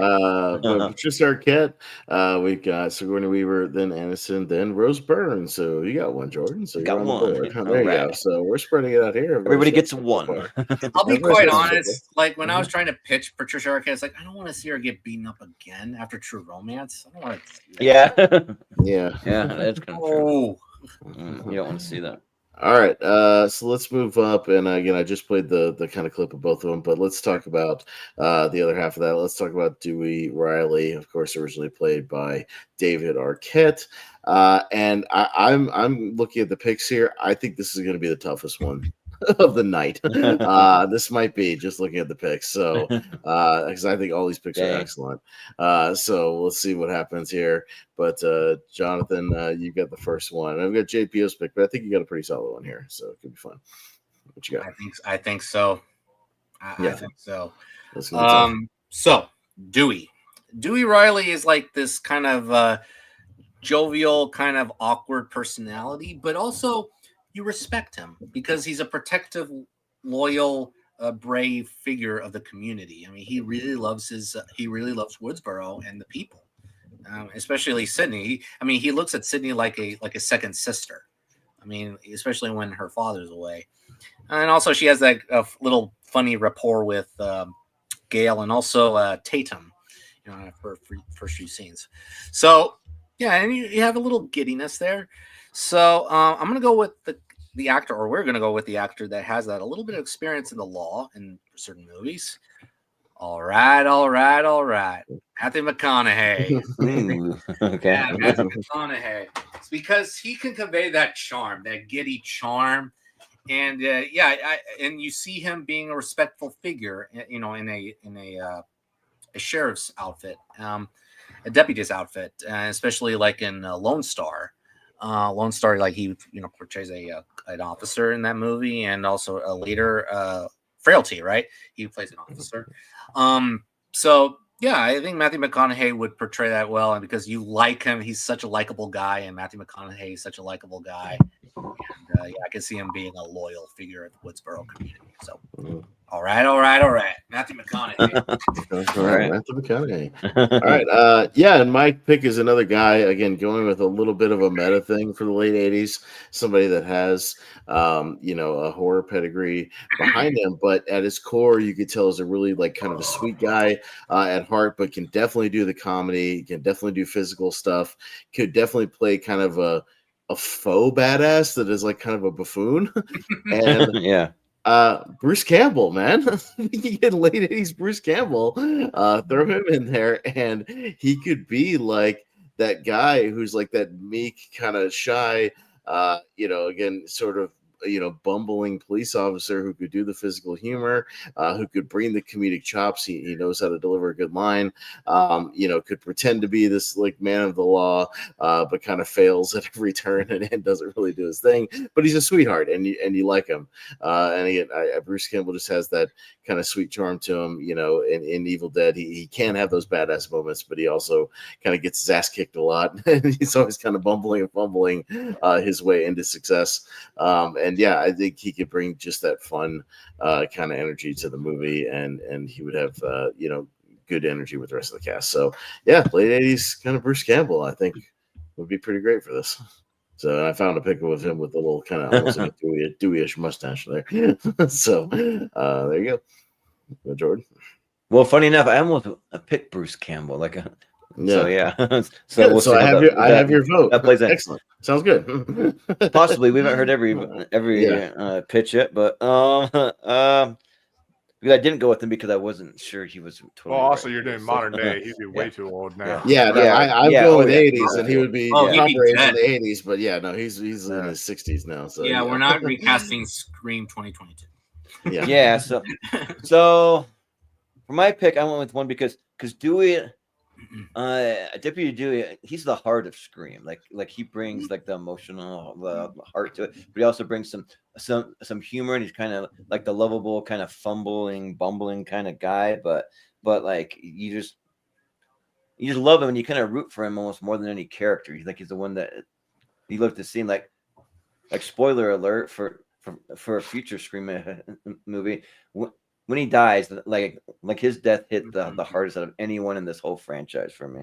And so I was like, no, but I went with, and I'm kind of going with kind of, I guess you would say, is it like mid 2000, like early 2010s, Jason Segel. So kind of How I Met Your Mother era. So, kind of Judd Apatow, How I Met Your Mother, Jason. Yeah, Segel, right? yeah, Like that. yeah. So there he is as the sheriff, and yeah, and if you think about it, like Jason Segel is basically the heart of every single movie he's pretty much ever been in. Everything. He's always the heart almost every time. But he also brings like the comedy, and I think he could even pull off a little bit of action, put himself in peril, and also be the kind of guy that's not afraid to go toe to toe with literally almost anyone. And also he's very naturally funny with not really forcing it. Like when you see him, like he's just funny, but he's not really forcing any kind of jokes or any kind of like really anything. And I think that like even he's almost kind of like an evolution of what Dewey's character would be, and I think that also like he would have the great relationship with Gail too. I think that because you've seen stuff like How I Met Your Mother and like different roles where he's had those kind of like heartfelt relationships, and they work really, really well. And like he's like a good guy you want to root for. So yeah. So I think Jason Segel is my pick. All right, Jason Segel for Jordan. All right, round us out, Wolf. What you got? Yeah. So this one won't be on the nose because David Arquette was not in Friends. So. This is okay. but it's still another Friends actor, and I think that he really matches, because one thing about Dewey is he is the heart. You love him. He's very likable. He's funny. He has all this, but he's also a dork, and he's very much like he he'll do his job, and he loves doing his job, and he's like smart at his job, and he'll be loyal, but he's also like not the coolest dude around, he doesn't give off any vibe like that. So I went with someone who's like that, and I think David Schwimmer, a 90s David Schwimmer, I knew it. really fits that vibe super well. I mean, just look at that face. That is a face of just innocence, a face of just, to me, that is somebody who captures the persona so spot on of what we would want from him. He's naturally a funny dude. He would be able to have great charisma with the Gale because of what we've seen before on Friends, and what we've seen before in other like rom-coms he's been in, and other kind of stuff where he's been in relationships before. And he's somebody. Another thing about Dewey as well is Dewey is a very quiet, kind of natured kind of person. And if you've seen Jason Schwartz. Not Jason Schwartzman. If you've seen David Schwimmer, I don't know why I said Jason. That would be interesting. That would have been interesting. But if you see David Schwimmer in some of his other kind of roles, he kind of plays the more subdued but like lovable kind of guy who can crack sandwich who can crack at one point, and even if he needs to pull out a gun and shoot somebody just to protect the people he loves, I can definitely see that. So David Schwimmer is my pick. But if you think about it, though, Brian does bring up a funny point. It's kind of weird that Ross ended up falling in love with his own sister. So maybe it is good we didn't have Jennifer Aniston. But yeah. All right. So just recapping the picks, we got the JCO pick of Matthew. I'm not even a Friends fan. I was just like, I just felt like they were perfect for the roles. Got my late 80s Bruce Campbell. We've got Jason Segels or circa Judd Apatow, How Much of Other Days. And we've got Wolf's pick of David Schwimmer. So, all right. So let's see where we got. Jonathan, go ahead. Okay. So no one told me life was going to be this way, picking number 3, David Schwimmer.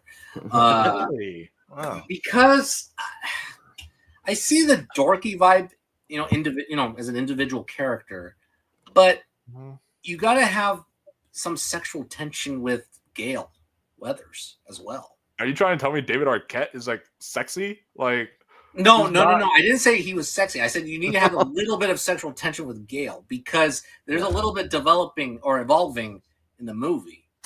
I mean, come on, they roll around the grass in one point. Come on. So David Schwimmer, just I don't know. I just don't buy him in the deputy uniform. I just don't buy it. Billy Campbell, number 2. No, Bruce Campbell. Billy Campbell's the Rocketeer. I just wrote Campbell. Ooh, Billy Campbell. That's interesting too, man. Yeah, that would have been interesting too. Well, maybe next time. Anyway, Bruce Campbell. Bruce Campbell. I see the heroism in there, and then the foul paw comedy in there, but I think I just see Ash in the deputy. And it's basically Ash again in the Evil Dead. Once again, I mean, Ash just trying to conquer once again the bad guys, but they're not dead. So just 2 teenagers.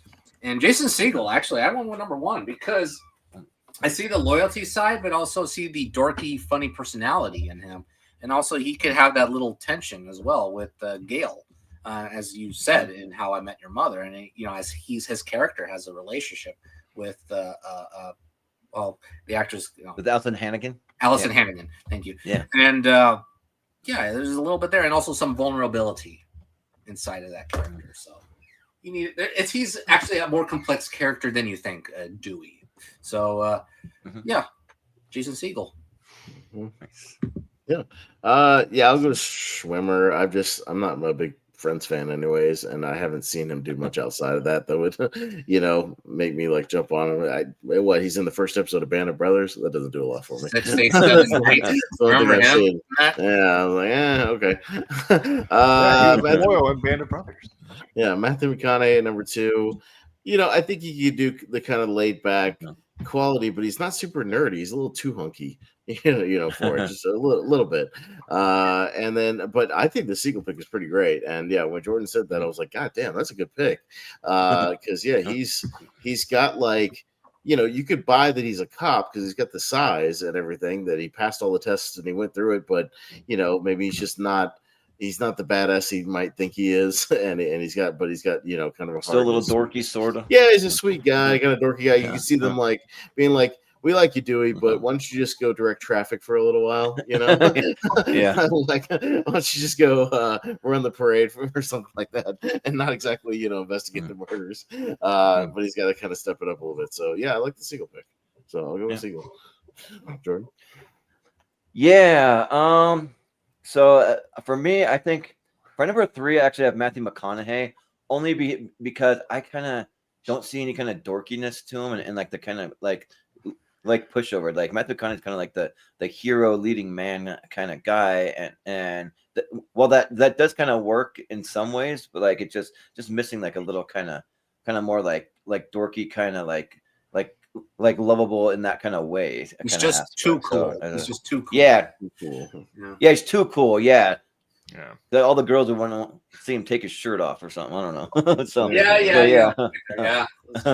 But and then number 2, I have David Schwimmer because I do think that he could do it because I think that he's gotten better over his career because he's been in like I'm like trying to think of like some of more recent stuff. But I know that he's had a few recent roles that are like pretty interesting roles. So, but yeah, like one of them, he was one of the better standouts in that movie, The Laundromat. Like I didn't love that movie, but like, he was kind of interesting in a different role for him.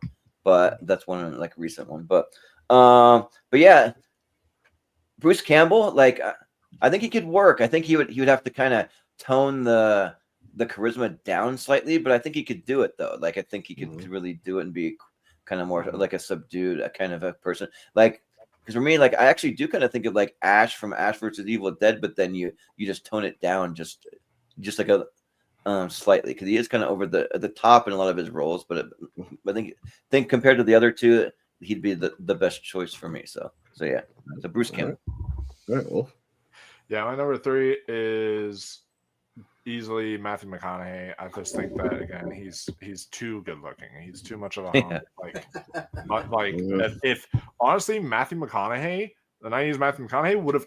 I honestly think that JPO should have picked him for a 90s Billy Loomis. I think that yeah. could have. I think that maybe could have worked. Could have worked more. Kind of more. Yeah, I mean, look at him in Texas Chainsaw: The Next Generation. Not a great movie. Yeah, but he can be a lunatic killer. He's done that before. Yeah, true. Yeah. So I honestly think that if he would have done that, maybe even would have won that round. I think that it's that would have been a really great pick there. Again, not my picks. Of course, no. Yeah. Of course, no. I'm just saying, but it's just it was really good. Then number 2, I'm going to say Bruce Campbell, because I do see a little bit too much Ash in there. I just think that. And I understand that he could control it down, but so many of his roles are that way. Because you also look at Bubba Hotep, and you look at other stuff like that. Several of his roles are playing the Ash type of character. So I just think that that's just who he's used to playing now. Even though out of all of them, he is the one that has donned a cop uniform because of Intruder from 1989. If y'all have seen the Intruder movie, he shows up at the end of the Intruder. Yeah, he shows up as a cop. So he has worn the uniform. But yeah, my number 1, I would definitely say is going to be Jason Segel. I think Jason Segel is kind of an inspired pick as well. And it matches, Jordan had won with Gale, and he's now winning with Dewey, because I think that Jason Segel is really a smart pick, because he will play that dork, but also just be someone who's loyal. Another great comparison to make is something like Shrinking, where if you ever watch that series, where he is that amazing, dad who you just can't stand as a teenager, and you're just get away from me, dad. But then also I love you, dad, kind of deal. And he plays that kind of role well too. So I could just he just brings this flavor to so many of the roles that he does. So I think I'm gonna. Yeah, I think he's a really great pick. So Jason Segel gets my vote for number 1. All right. Imagine him alongside Rose Byrne. That would be a fun. Jason Segel and Rose Byrne. Yeah.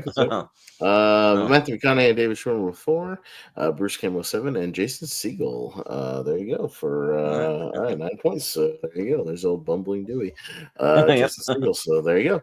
All right, let's go up to our heroine, if you will. Let's go to Sidney Prescott, of course, played by Neve Campbell, and let's get a little bit of Sidney here, and we'll wrap it up with our final recast here. Tatum, just get in the car. Hello, Sidney.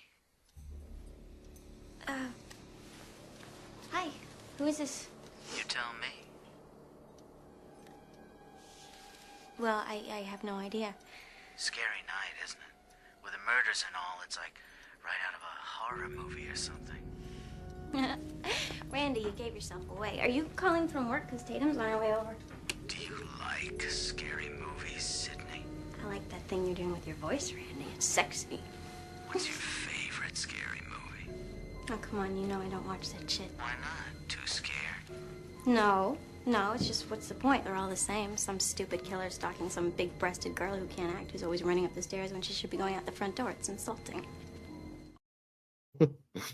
The point. I mean, yeah. Yeah. Well, the point is that then she runs up the stairs in the next scene. She should be running out the front door. That's the ironic part. But yes.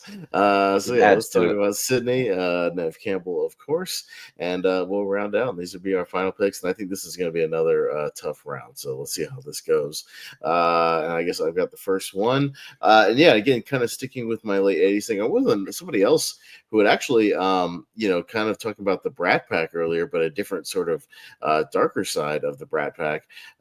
Somebody who was in movies like St. Elmo's Fire and Blame It on Rio, and somebody I think who was really coming to her own in the late 80s. So it would be kind of still relatively unknown, but still known, and would really break out with Demi Moore in the 80s. I mean, look at that look. She's got the dark hair. She's got the fiery nature to her. You could buy the innocence, of her in the beginning of the movie, but you could see her really finding her heart, later in the movie and really becoming like this really strong character. Eventually the roles she would play kind of into the 90s, with Ghost and A Few Good Men and all that kind of stuff. So she's definitely got the acting potential that's there. But yeah, I mean, I could see her taking that progression from start to finish, in the movie. And yeah, late 80s, to me, she'd be on the map, she'd be working, so people would kind of know her, but, Neve Campbell was like sort of known, but not like this is kind of one of her big breakouts. And I think this would be, at the time you go like, 88, sort of Demi Moore. She's got the look, she's attractive, but she's also got, I think those kind of Sydney qualities. So the final girl quality. So yeah, let's go with late 80s Demi Moore. Keep that picture right there. Yeah. Yeah, right. Yeah, right. Yeah. All right. All right, Jordan, what you got? So yeah, sticking with the modern theme, I went with someone who's a big up and comer, and I think pretty soon we're gonna see her in a lot of stuff. She's already got one movie coming that I'll mention, but I went with Kaylee Spaney for the role, because she's kind of one that's like about to be an up and comer, but she like, I don't know if she's quite like at the A-list yet, but I mean, we look at her and like stuff like Alien Romulus, like she really held her own there and could like fight back and could really command a presence there. And then Civil War, like a lot of people said that maybe she should have been the lead in that, because she was just so good in it. And then she obviously was Priscilla. She did that, and then she even had like a small role in Pacific Rim Uprising, which I defend. I kind of like that movie, but and then she's going to be in Wake Up Dead Man. That's the upcoming one that she has. So I'm looking forward to that. And like she just plays like a tough girl, but with like some innocence to her. And she's kind of someone that you kind of want to protect. Like you don't want anything to happen to her. Like if she was your friend or your girlfriend or like whoever, you just want to make sure that she's safe. And she also kind of catches you off guard too, because you think maybe she might be a little innocent, and then you're like whoa, like she can really hold her own too. And yeah, so I think that like but then also she has a like also kind of like a realness to her that just like just, I don't know, she doesn't feel like manufactured or like some fake person is like the final girl or like the leading girl or whatever you want to call it. And yeah, so I'm gonna go with Kaylee Spaney. All right. Wolf, what you got? So my logic here is I'm going with someone who's unknown in the 90s around this time, and then they would have been here in this Scream movie, and then this would have been their blast off film to then be able to be in The Mask of Zorro in 1998 after that. Ooh, and it is okay. a 90s Catherine Zeta-Jones. That's my logic that I'm going here. I think that you start her off in the 90s in 1996 with this Should I just film. leave some of these picks on the screen, like Yeah, right. Yeah. Yeah, right. Oh, yeah. Damn. But no, I think that she would, like, that's the logic I'm going with here, is that she starts big here, and then you get her in Mask of Zorro right afterwards, because everyone wants to see her in the 90s then after this movie. And so that's kind of the vibe I'm going with. But I also think that she is, sexy as hell, just like Nev Campbell is in the movie. Nev Campbell was pretty. I always had a crush on her when I was growing up, and then I also think that she has that innocence to her that would be perfect for the role. But also, as we've seen, especially later on in like The Mask of Zorro, she's got a badassness to her and something that could really carry over from this movie into that. So I think that that's something that I could really see working, and she could also make some of those wisecracks, some of those like what we saw in that clip there. I think that she's someone who you could really root for, and whenever people see her, they'd be like, who is this? And they would just be completely blown away by her. So that's why I'm going Catherine Zeta-Jones. Okay. All right. Well, Jonathan, run us out. Damn it. Okay. So, what we didn't cover yet is that while she is strong and intelligent, she's still emotionally traumatized, especially when it comes to like reports and news about her mother's death. I mean, she's traumatized from the beginning of the movie, but she doesn't want to go back to that reality. But all those news coverages and media, they want to pop it back up because I think it's the first anniversary of that death. But she's a loyal, passionate survivor and who's smart, but also is resilient. And as she improvises throughout the movie, especially in the climax, she does something very smart in that third act. And to convey that fear and intelligence and all those attributes, Liv Tyler. Yeah, oh my God. Okay. All right, so let's all just go like this as I put them up on the screen. Yeah, right. Yeah, right. Anyway, what was I saying? What? Wait, what? Oh, sorry. We got lost in the ride. Tyler. Yeah. But no, I actually, with JP's pick is actually pretty good because Wolf said something that you need a relatively unknown actress that could actually have that star quality power, that potential star quality power that could ascend her stardom. I mean, she has a little bit of all those attributes, but also you see that strength, that determination in her arsenal, as her career goes forward, and then you see that complexity in her emotions like Armageddon and Lord of the Rings movies, as she's also a badass in those movies as well. So yeah, I think she can convey all those attributes, and also, but the most powerful attribute here is trauma. And I think out of all the actresses here, I think she's the one that can convey trauma the best, I think. So Liv Tyler, and we're gonna see that image again. Yeah, right. Yeah. All right, don't worry. We'll get to see them all. We'll get to see them all one more time. Because there we go. My pick of Demi Moore. Oh, we got Jordan's pick of Kaylee Spaney. And we got Wolf's pick of Catherine Zeta-Jones. All right, let's watch Mask of Zorro or something. Yeah, right. And then the JCO pick of 90s Liv Tyler. There you go. All right, there you go.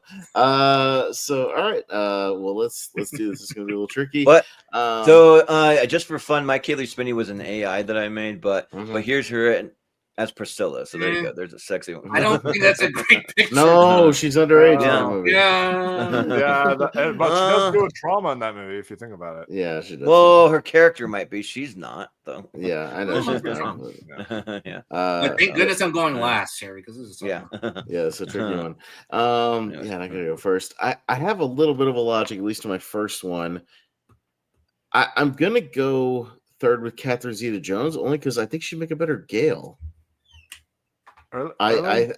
Yeah, because even in 96, she's in the Phantom and she's playing like way above her age. Like she's playing like almost like somebody even like in her 30s, even though she's in her 20s. And she was in her late 20s, I think, around the time. Yeah, I looked it up. She was 26 around this time. So. Yeah, no, and I get that. So I'm not holding that against her. I'm just saying she always seems like she plays older, if that makes sense. So like, because even in the Phantom, like she plays like way older, even though she's like the same age as Christy Swanson, and it feels like she's more seasoned and she's kind of been around the block. So I feel like if you kind of throw it out there as Gail, I might be with you. Yeah, even in like Traffic, like when I saw her, I was like, oh, she looks older than I thought, but nope, she's young. Yeah, and so I'm not holding it against her. She's great. It's just more of like a with the character sort of a thing. That's all. It's hard. If she would be a high schooler, she'd be like the foreign exchange student. So it'd be a little weird. Just for me personally. So that's my only nitpick.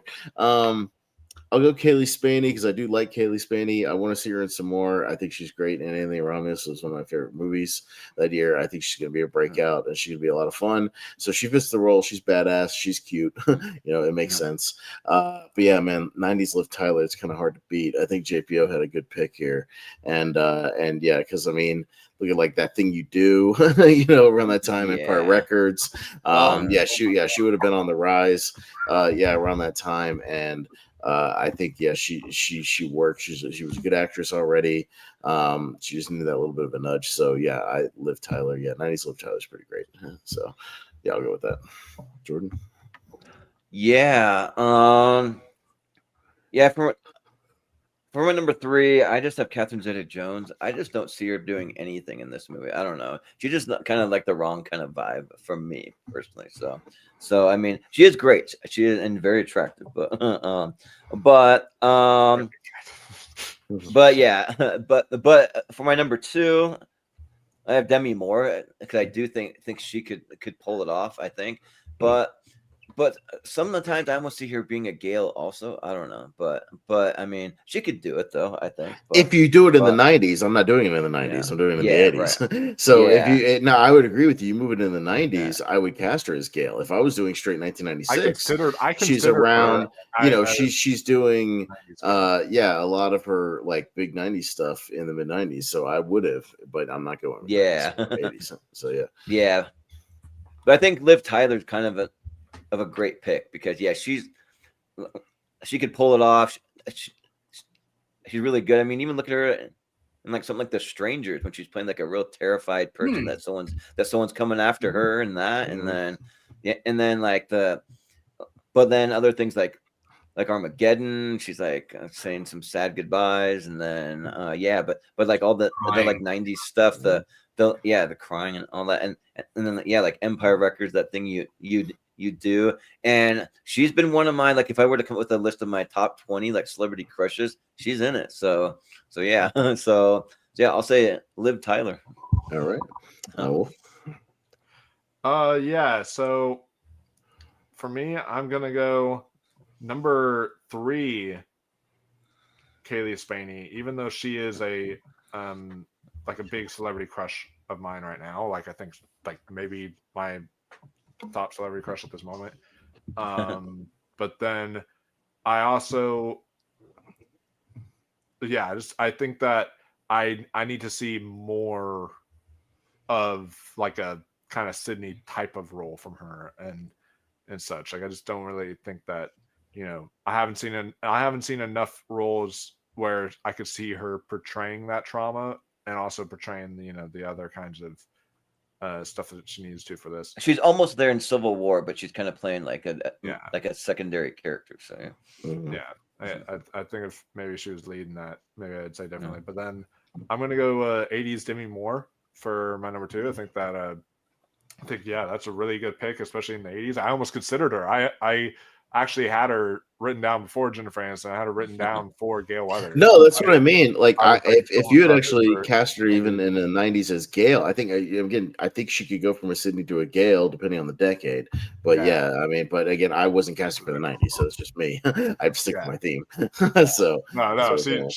She's definitely was a great call for 80s version for sure. And then Liv Tyler, she definitely has that kind of new girl vibe where I don't know, that's one thing that Neve Campbell always brought to the role. I felt is that even if she's not necessarily the new girl, like she always did have a new girl vibe. Like she just, I don't know, she's like always felt like, oh, here's our new student, guys, is Sydney Prescott. Like I don't know, she gave that vibe off a little bit. and Liv Tyler kind of gives that vibe off some too, and she also gives off the innocence and she's also really pretty, but she's not like over. That's the thing about Demi Moore and Katie Spaney is they're almost like overly sexy, but I feel like Liv Tyler's like especially around this time but I feel like dude, Demi Moore in the 80s, like dude. No, I said Kaylee. Demi Moore. No, I agree with Demi Moore. Oh, yeah. But yeah, with Liv Tyler though, she's pretty. Don't get me wrong. She's like beautiful to look at, but it's not like you're like actually a supermodel kind of deal. So I think that she's still got that. Well, I think what you're trying to say is she's got that girl next door quality to her. Yeah, girl next door quality. That's it. Yes. That's why I almost went with Jennifer Love Hewitt for that, but she's almost got the supermodel kind of look, and I'm like, oh, that's a little too pretty. I don't know, but it could have worked maybe. Yeah. All right, Jonathan, run us up. Yeah, 3 Kaylee Spaney. I see her badassery, but I don't see emotional trauma just yet. I need to see more of her work. There's a little bit of that in Priscilla. There is that, but that's like a different kind of trauma from a different perspective, like a Sofia Coppola perspective. So I need to see like a conventional type way. But no, Spaney's still a great actress. 2 Zeta Jones. I do agree. I think Zeta Jones could have fit more of the Gail Weathers character, and thinking about it, Demi Moore as well, but.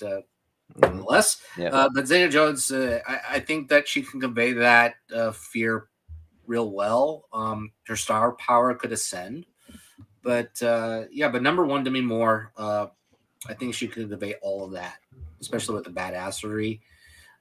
She could convey that innocence quite well in the 80s. So especially in a few scenes from St. Elmo's Fire. Not a very good movie, but so Demi Moore. All right. 4 points apiece for Kaylee and Catherine. Demi for that. And Jonathan arguing one for GPO. Liv Tyler in the 90s. I got Sydney. There you go. There you go. You got Sydney. So there you go. Get your top build. But I almost thought of two. I almost went with a 90s Jennifer Garner. I thought that could have worked maybe, but yeah, I didn't pick that one. Did she have any work in the 90s? I don't know if she did. I thought Alias was kind of her breakout. So but even from like Alias, I think that for this role they're casting older people to play these high schoolers. Yeah, I was like, what is she doing in the late 90s? It makes me curious. I'm looking it up right now because I'm not sure if she might have been doing like kid like. She might have been a teenager in the 90s. I don't know. She was doing like Mr. Magoo. So there you go. Okay. She's like the foreign girl in Mr. Magoo. So that's all she's got. Let me get this straight. Did we all get 2 apiece? We've got maybe. I have 3. I think I only got 1. Wolf only has 1. Oh. Jordan has 2, and Jonathan has 2. So there you go. I'm happy to get 2 because I got 0 last time. So you got the main couple. You got the main couple. Well, I mean, nobody like ran away with it tonight. Like nobody got like 5 or 6 or anything. So it was kind of spread out. But let me do a quick recap for anybody who forgot kind of what we got for our overall recast. It's a little all over as far as like the decades and whatnot, but still, again, this is like fantasy casting. Like, this is also like if we had a time machine and we could pull all these people in their prime, and then they went, we throw them all in here. So our new Casey Becker in the opening scene is an 80s Molly Ringwald. All right. We've got, unfortunately, we've got Alicia Silverstone is going to be the best friend, going to get stuck in the garage door later in the movie. Unfortunately. Sorry.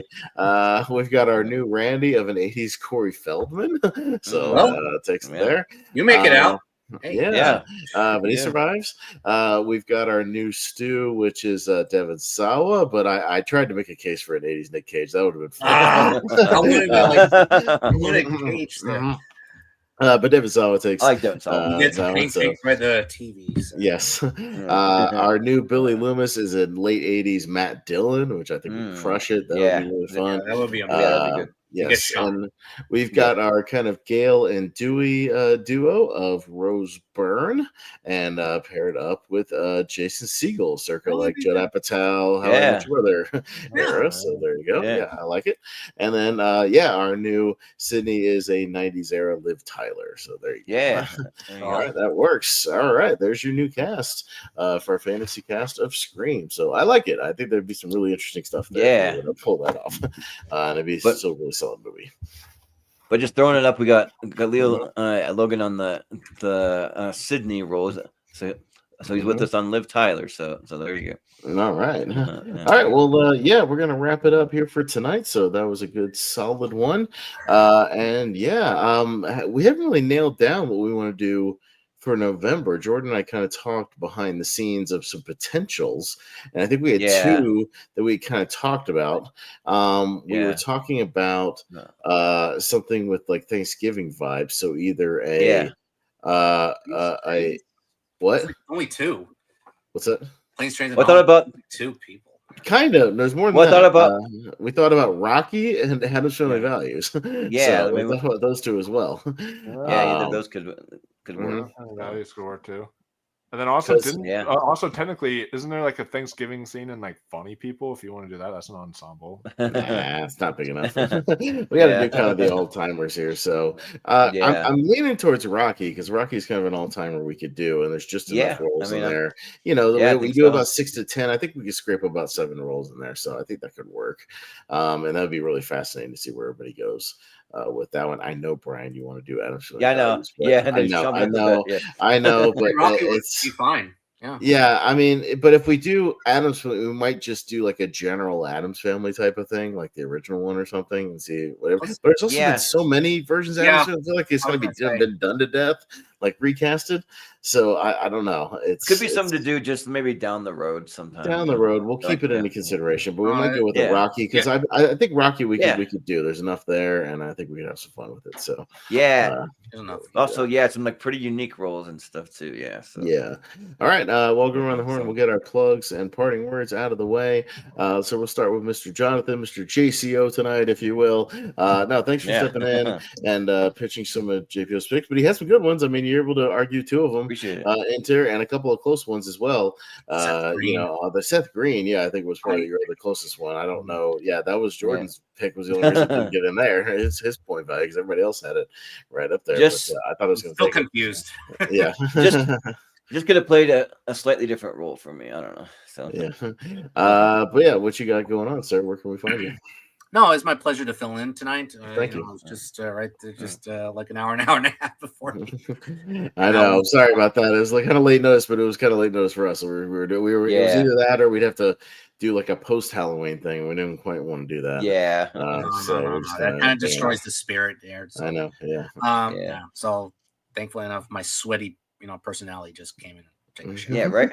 Anyway, no, it's my pleasure to fill in, and best of luck to you, JPL. We're with you. You can find me on social media platforms on Twitter, Instagram, Letterboxd, Blue Sky, and Threads. The different variations of Cinecaro on Instagram. Taking a mini break until probably maybe not Halloween, probably Thursday.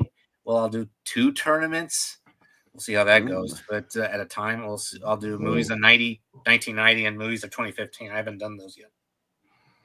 So I'll be playing rounds for that for this week, and then we'll go on from there because I do want to do a film noir tournament in November. So that will be the tournament going on Instagram, and the countdown is still resuming. We're in the top 5 right now. Train to Busan, number 5. I was surprised that made it number 5. It's a good one. Yeah, that's an excellent movie. That's great. Yeah. And number 4, I'll give this hint away. It is in a very nice country, but things go very wrong. I think I know. So let's just it's awesome, man. I love that. It's a very colorful, pretty movie, but with some sinister things underneath it, right? It's brightest day, but those activities. But that'll be tomorrow. So that's still going on. Countdown, it'll round down to Halloween. Let's see, and what else?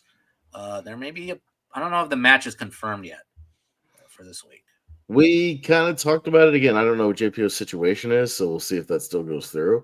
I think we're supposed to have our finals match of the tag bracket. I believe at 9:30 on Thursday is what we're tentatively scheduled for the Pierce Co. But yeah, we'll see how that goes. Again, I don't know what his personal situation is, so we'll see. But if it goes forward, it's me and Jonathan fighting for that title against Brian Nussbaum and Steve Mesa. So that should be a really good match. Yeah, that'll be interesting. But no, the match. Look, if it's delayed, it can wait. It's fine. It can wait. Yeah. And last but not least, I'll be back here tomorrow.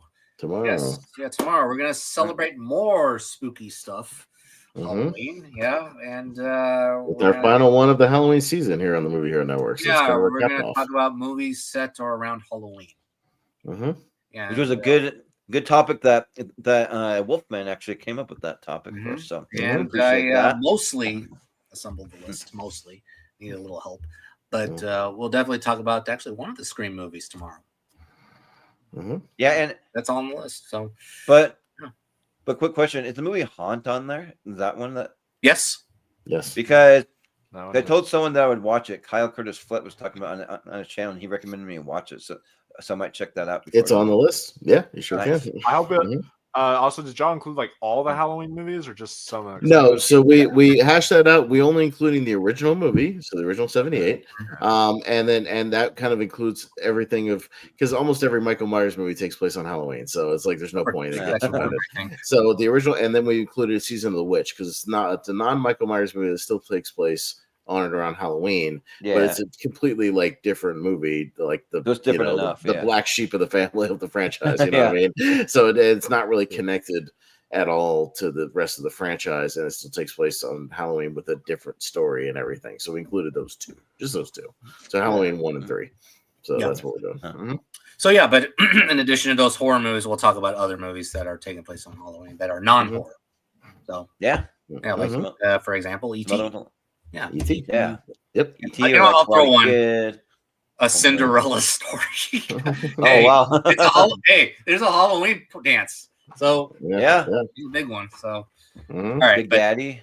Yeah, there's a few. Yeah. So anyway, you'll see me. Actually, you'll see all of us tomorrow. Yeah, all of us. Yeah. And all of us, Zach Shelton. Again, JPO was scheduled. I don't think he's probably going to be on the show. We'll see. I mean, he's certainly invited if he's up for it. But if not, we'll still rock with the 5 of us. So Right. But that's it for me. So see you tomorrow. No, appreciate it. Sounds good. Wolf, what you got? So you guys can find me on that stream tomorrow, but also I'm rounding out some of my film festival films. I still have a lot to review on there. So I'm gonna be reviewing a bunch of those soon. And now that I've seen some more of the contenders, I've seen stuff like It Was Just an Accident now and Hamnet and all that. I'm gonna be coming back with Awards Roundtable this week, so you guys can look forward to that. And we'll actually be discussing our updated Oscar predictions and like Best Picture and a few of the other major categories. Just now that I've been able to see some of those and talk about them now, so we'll be doing that, and then also wrapping up spooky season with a few more horror stuff before the end of the month is done, and then November's kicking off, and I have really exciting plans for November that I'm hashing out right now, including we're doing our drinking game for the month of November, which will be AVP Requiem. So, that's in honor of Predator Badlands? I don't know. Yeah. They better put that damn movie on sale because right now it's like $20 on Vudu. I ain't paying $20 for that movie. So I'm waiting to see. Usually when or Fandango will put stuff on sale from like a franchise if there's a new thing coming out. So I'm hoping like they'll all be discounted. That's what I'm hoping for. Because that movie, I don't want to pay more than $5 for it. I mean, I have it on TV. I have it on DVD. Even to rent? How much is it to rent? I don't know. Still like $4 or $5. But I mean, I'll do that if I have to. But just I don't know. Is it worth it? That movie is not worth a $20 buy. That's for damn sure. If I can get other stuff that's way better for way less. Oh yeah, for sure. Oh god. But yeah, that's basically everything that I have coming up at the very moment. All right. Yeah, Jordan, a couple of quick plugs. Won't go over everything. Yeah. Just a couple of quick No, plugs. I won't go through everything, but just find us on all the social medias at Movie Hero 2121 or Jordan 83616, and also in the Movie Hero Network group. And maybe if we can find sometime we can post all our final picks over there, and you can like see what you think of our final picks. Yeah, and then I'll just give you just a quick little rundown. So I did have to postpone my. We do have a Seen and Heard trivia match that got had to postpone a couple weeks because I was out of town. I just didn't have time to really put it all together like I wanted to. And then I have something coming up this weekend, which so it'll be the weekend after on like the 8th, and we're gonna do it, and it'll be all movies with wrestlers in it, which just still haven't posted it yet. But I got back from Vegas, and me and my buddy Mark, we stumbled into a Women of Wrestling, a WOW show there, and they did live on the Fremont Street outside, and that show's going to be on TV, and we were front row center, and the camera was like on us the whole time. It's going to be on the CW though, so we'll see. but yeah, and then let's see, we will be getting back to best to worst as well. We haven't set an actual date yet, but we are still planning to finish up the our favorite acting roles of all time. We've been ranking those, so that is still coming. And then just like a quick little rundown of like what we have going on. I won't give too much, but we will be off this Friday for Halloween. There won't be any kind of show, so we can all enjoy our Halloween and just do whatever we want for the spooky holiday there. And then but then we'll go back into, when I get back, I'm going to be doing my top 64 most overrated movies of all time, which me personally, I'm excited for. I mean, I don't know if everybody is, but it'll be pretty interesting because I made all kinds of wacky and goofy and silly off the wall, like poking fun of other movies with posters, and then in exchange you can all poke fun at me and roast me and like do all that. That's totally fine. And then we're gonna just get into our next mystery series, which is going to be fantasy movies. So it's going to be 4 random tournaments of all fantasy movies, followed by a championship at the end of the month. So I'll just leave it at that for now, and then if you tune in tomorrow, I'll maybe go a little longer and give you some stuff for the rest of the month. Oh, and then also too, I do want to throw out there with Jonathan's little jack-o'-lantern there, is that if you go to patreon.com/moviehero, I did post the extended schedule. That is actually up there. Sorry that it took me so long to get it up there. It took me like 2 months to get it up there, but because I just had a whirlwind of the last 2 months, just super and busy, and it was kind of unexpected. So that is there. So you can see it if you just subscribe for the $1 per month tier, or if you want to buy it for just a one-time thing, you can buy it for $3. But for some reason, like, this is what I advise people, like, that they charge more if you do it from an iPhone. I don't know why they like tack on it like an extra $2.50 or something like that. So just go to your computer, even if you have an iPhone, and you can get it for only $3. So just a one-time thing if you don't feel like you want to subscribe. So yeah, but go check that out. And that schedule goes all the way until like the first 2 weeks of April, because I have the schedule planned out that far. So if you want to see that, go check it out. But you can wait about a week, and I'll have the next just 2 months. I'm going to post it over in the Movie Hero Network group over on Facebook. So if you just want to be patient and wait for that, then you can see it for free. So yeah, but I think that'll be it. But But Austin, what you got going on? Yeah, no, we'll wrap it up there. Yeah, you can find me over the Lonely Marks Wrestling Podcast as well every Thursday night, and I link to that in the Movie Hero Network Facebook group. And yeah, we'll see if that Pierceco, finals tag team tournament goes off this week. We'll see if it does. If not, it'll be in the near future. And they'll be here all tomorrow, obviously, for the horror movies. I think I'm sitting out that overrated term just because I'm on vacation that week, so I'm going to take some time off myself. But you had extra people wanting to sign up for that one, so I think you got plenty of people that can step up for that, and you're making your own bracket. Yeah, I got a pretty fun panel, so it's your own thing anyway. So I got it, Jordan. Jordan claims he's ready to be roasted, and then we'll see how far he gets into that halfway through the show. Where he's been roasted for 2 hours. We'll see. Well, for that episode, what I want to do is like whatever makes the Elite 8, I want to give all those 8 movies a second watch to see if I can appreciate it more. We'll see. But, okay, fair enough. All right. So, yeah. All right. We'll wrap it up for there. Tentatively we might be doing like a Rocky, recast, so that could be fun. That was on my extended list, so it's one we've been talked about for a while because there's enough juicy roles in there we could recast for Rocky. Sometime in November we'll knock that out, and then we'll do another Christmas sort of movie for Christmas time. So we'll pick out what we want to do because we did Home Alone and Die Hard last year. So that was fun. So we'll have to find another Christmas ensemble movie. Christmas ensemble sort of thing, Christmas Vacation, maybe. Could do a Christmas Vacation. Yeah. Christmas Story, Actually. something like that. It's a Wonderful Life.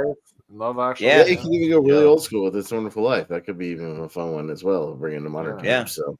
We'll talk about it. We'll talk about it behind the scenes and we'll figure it out. A few options. All right, but that'll wrap it up for tonight for this episode of Recast. So thank you everybody that watched live and anybody who watched on the replay. We certainly appreciate it. And that'll wrap it up for our spooky edition of Recast. So for Jonathan Caro filling in for JPO, we love you, buddy. Appreciate you. Yeah, thank you. For Michael Wolfman Wyndham, for Jordan the Movie Hero Anderson, I've been Austin Pez Howell, and take us out, Sydney.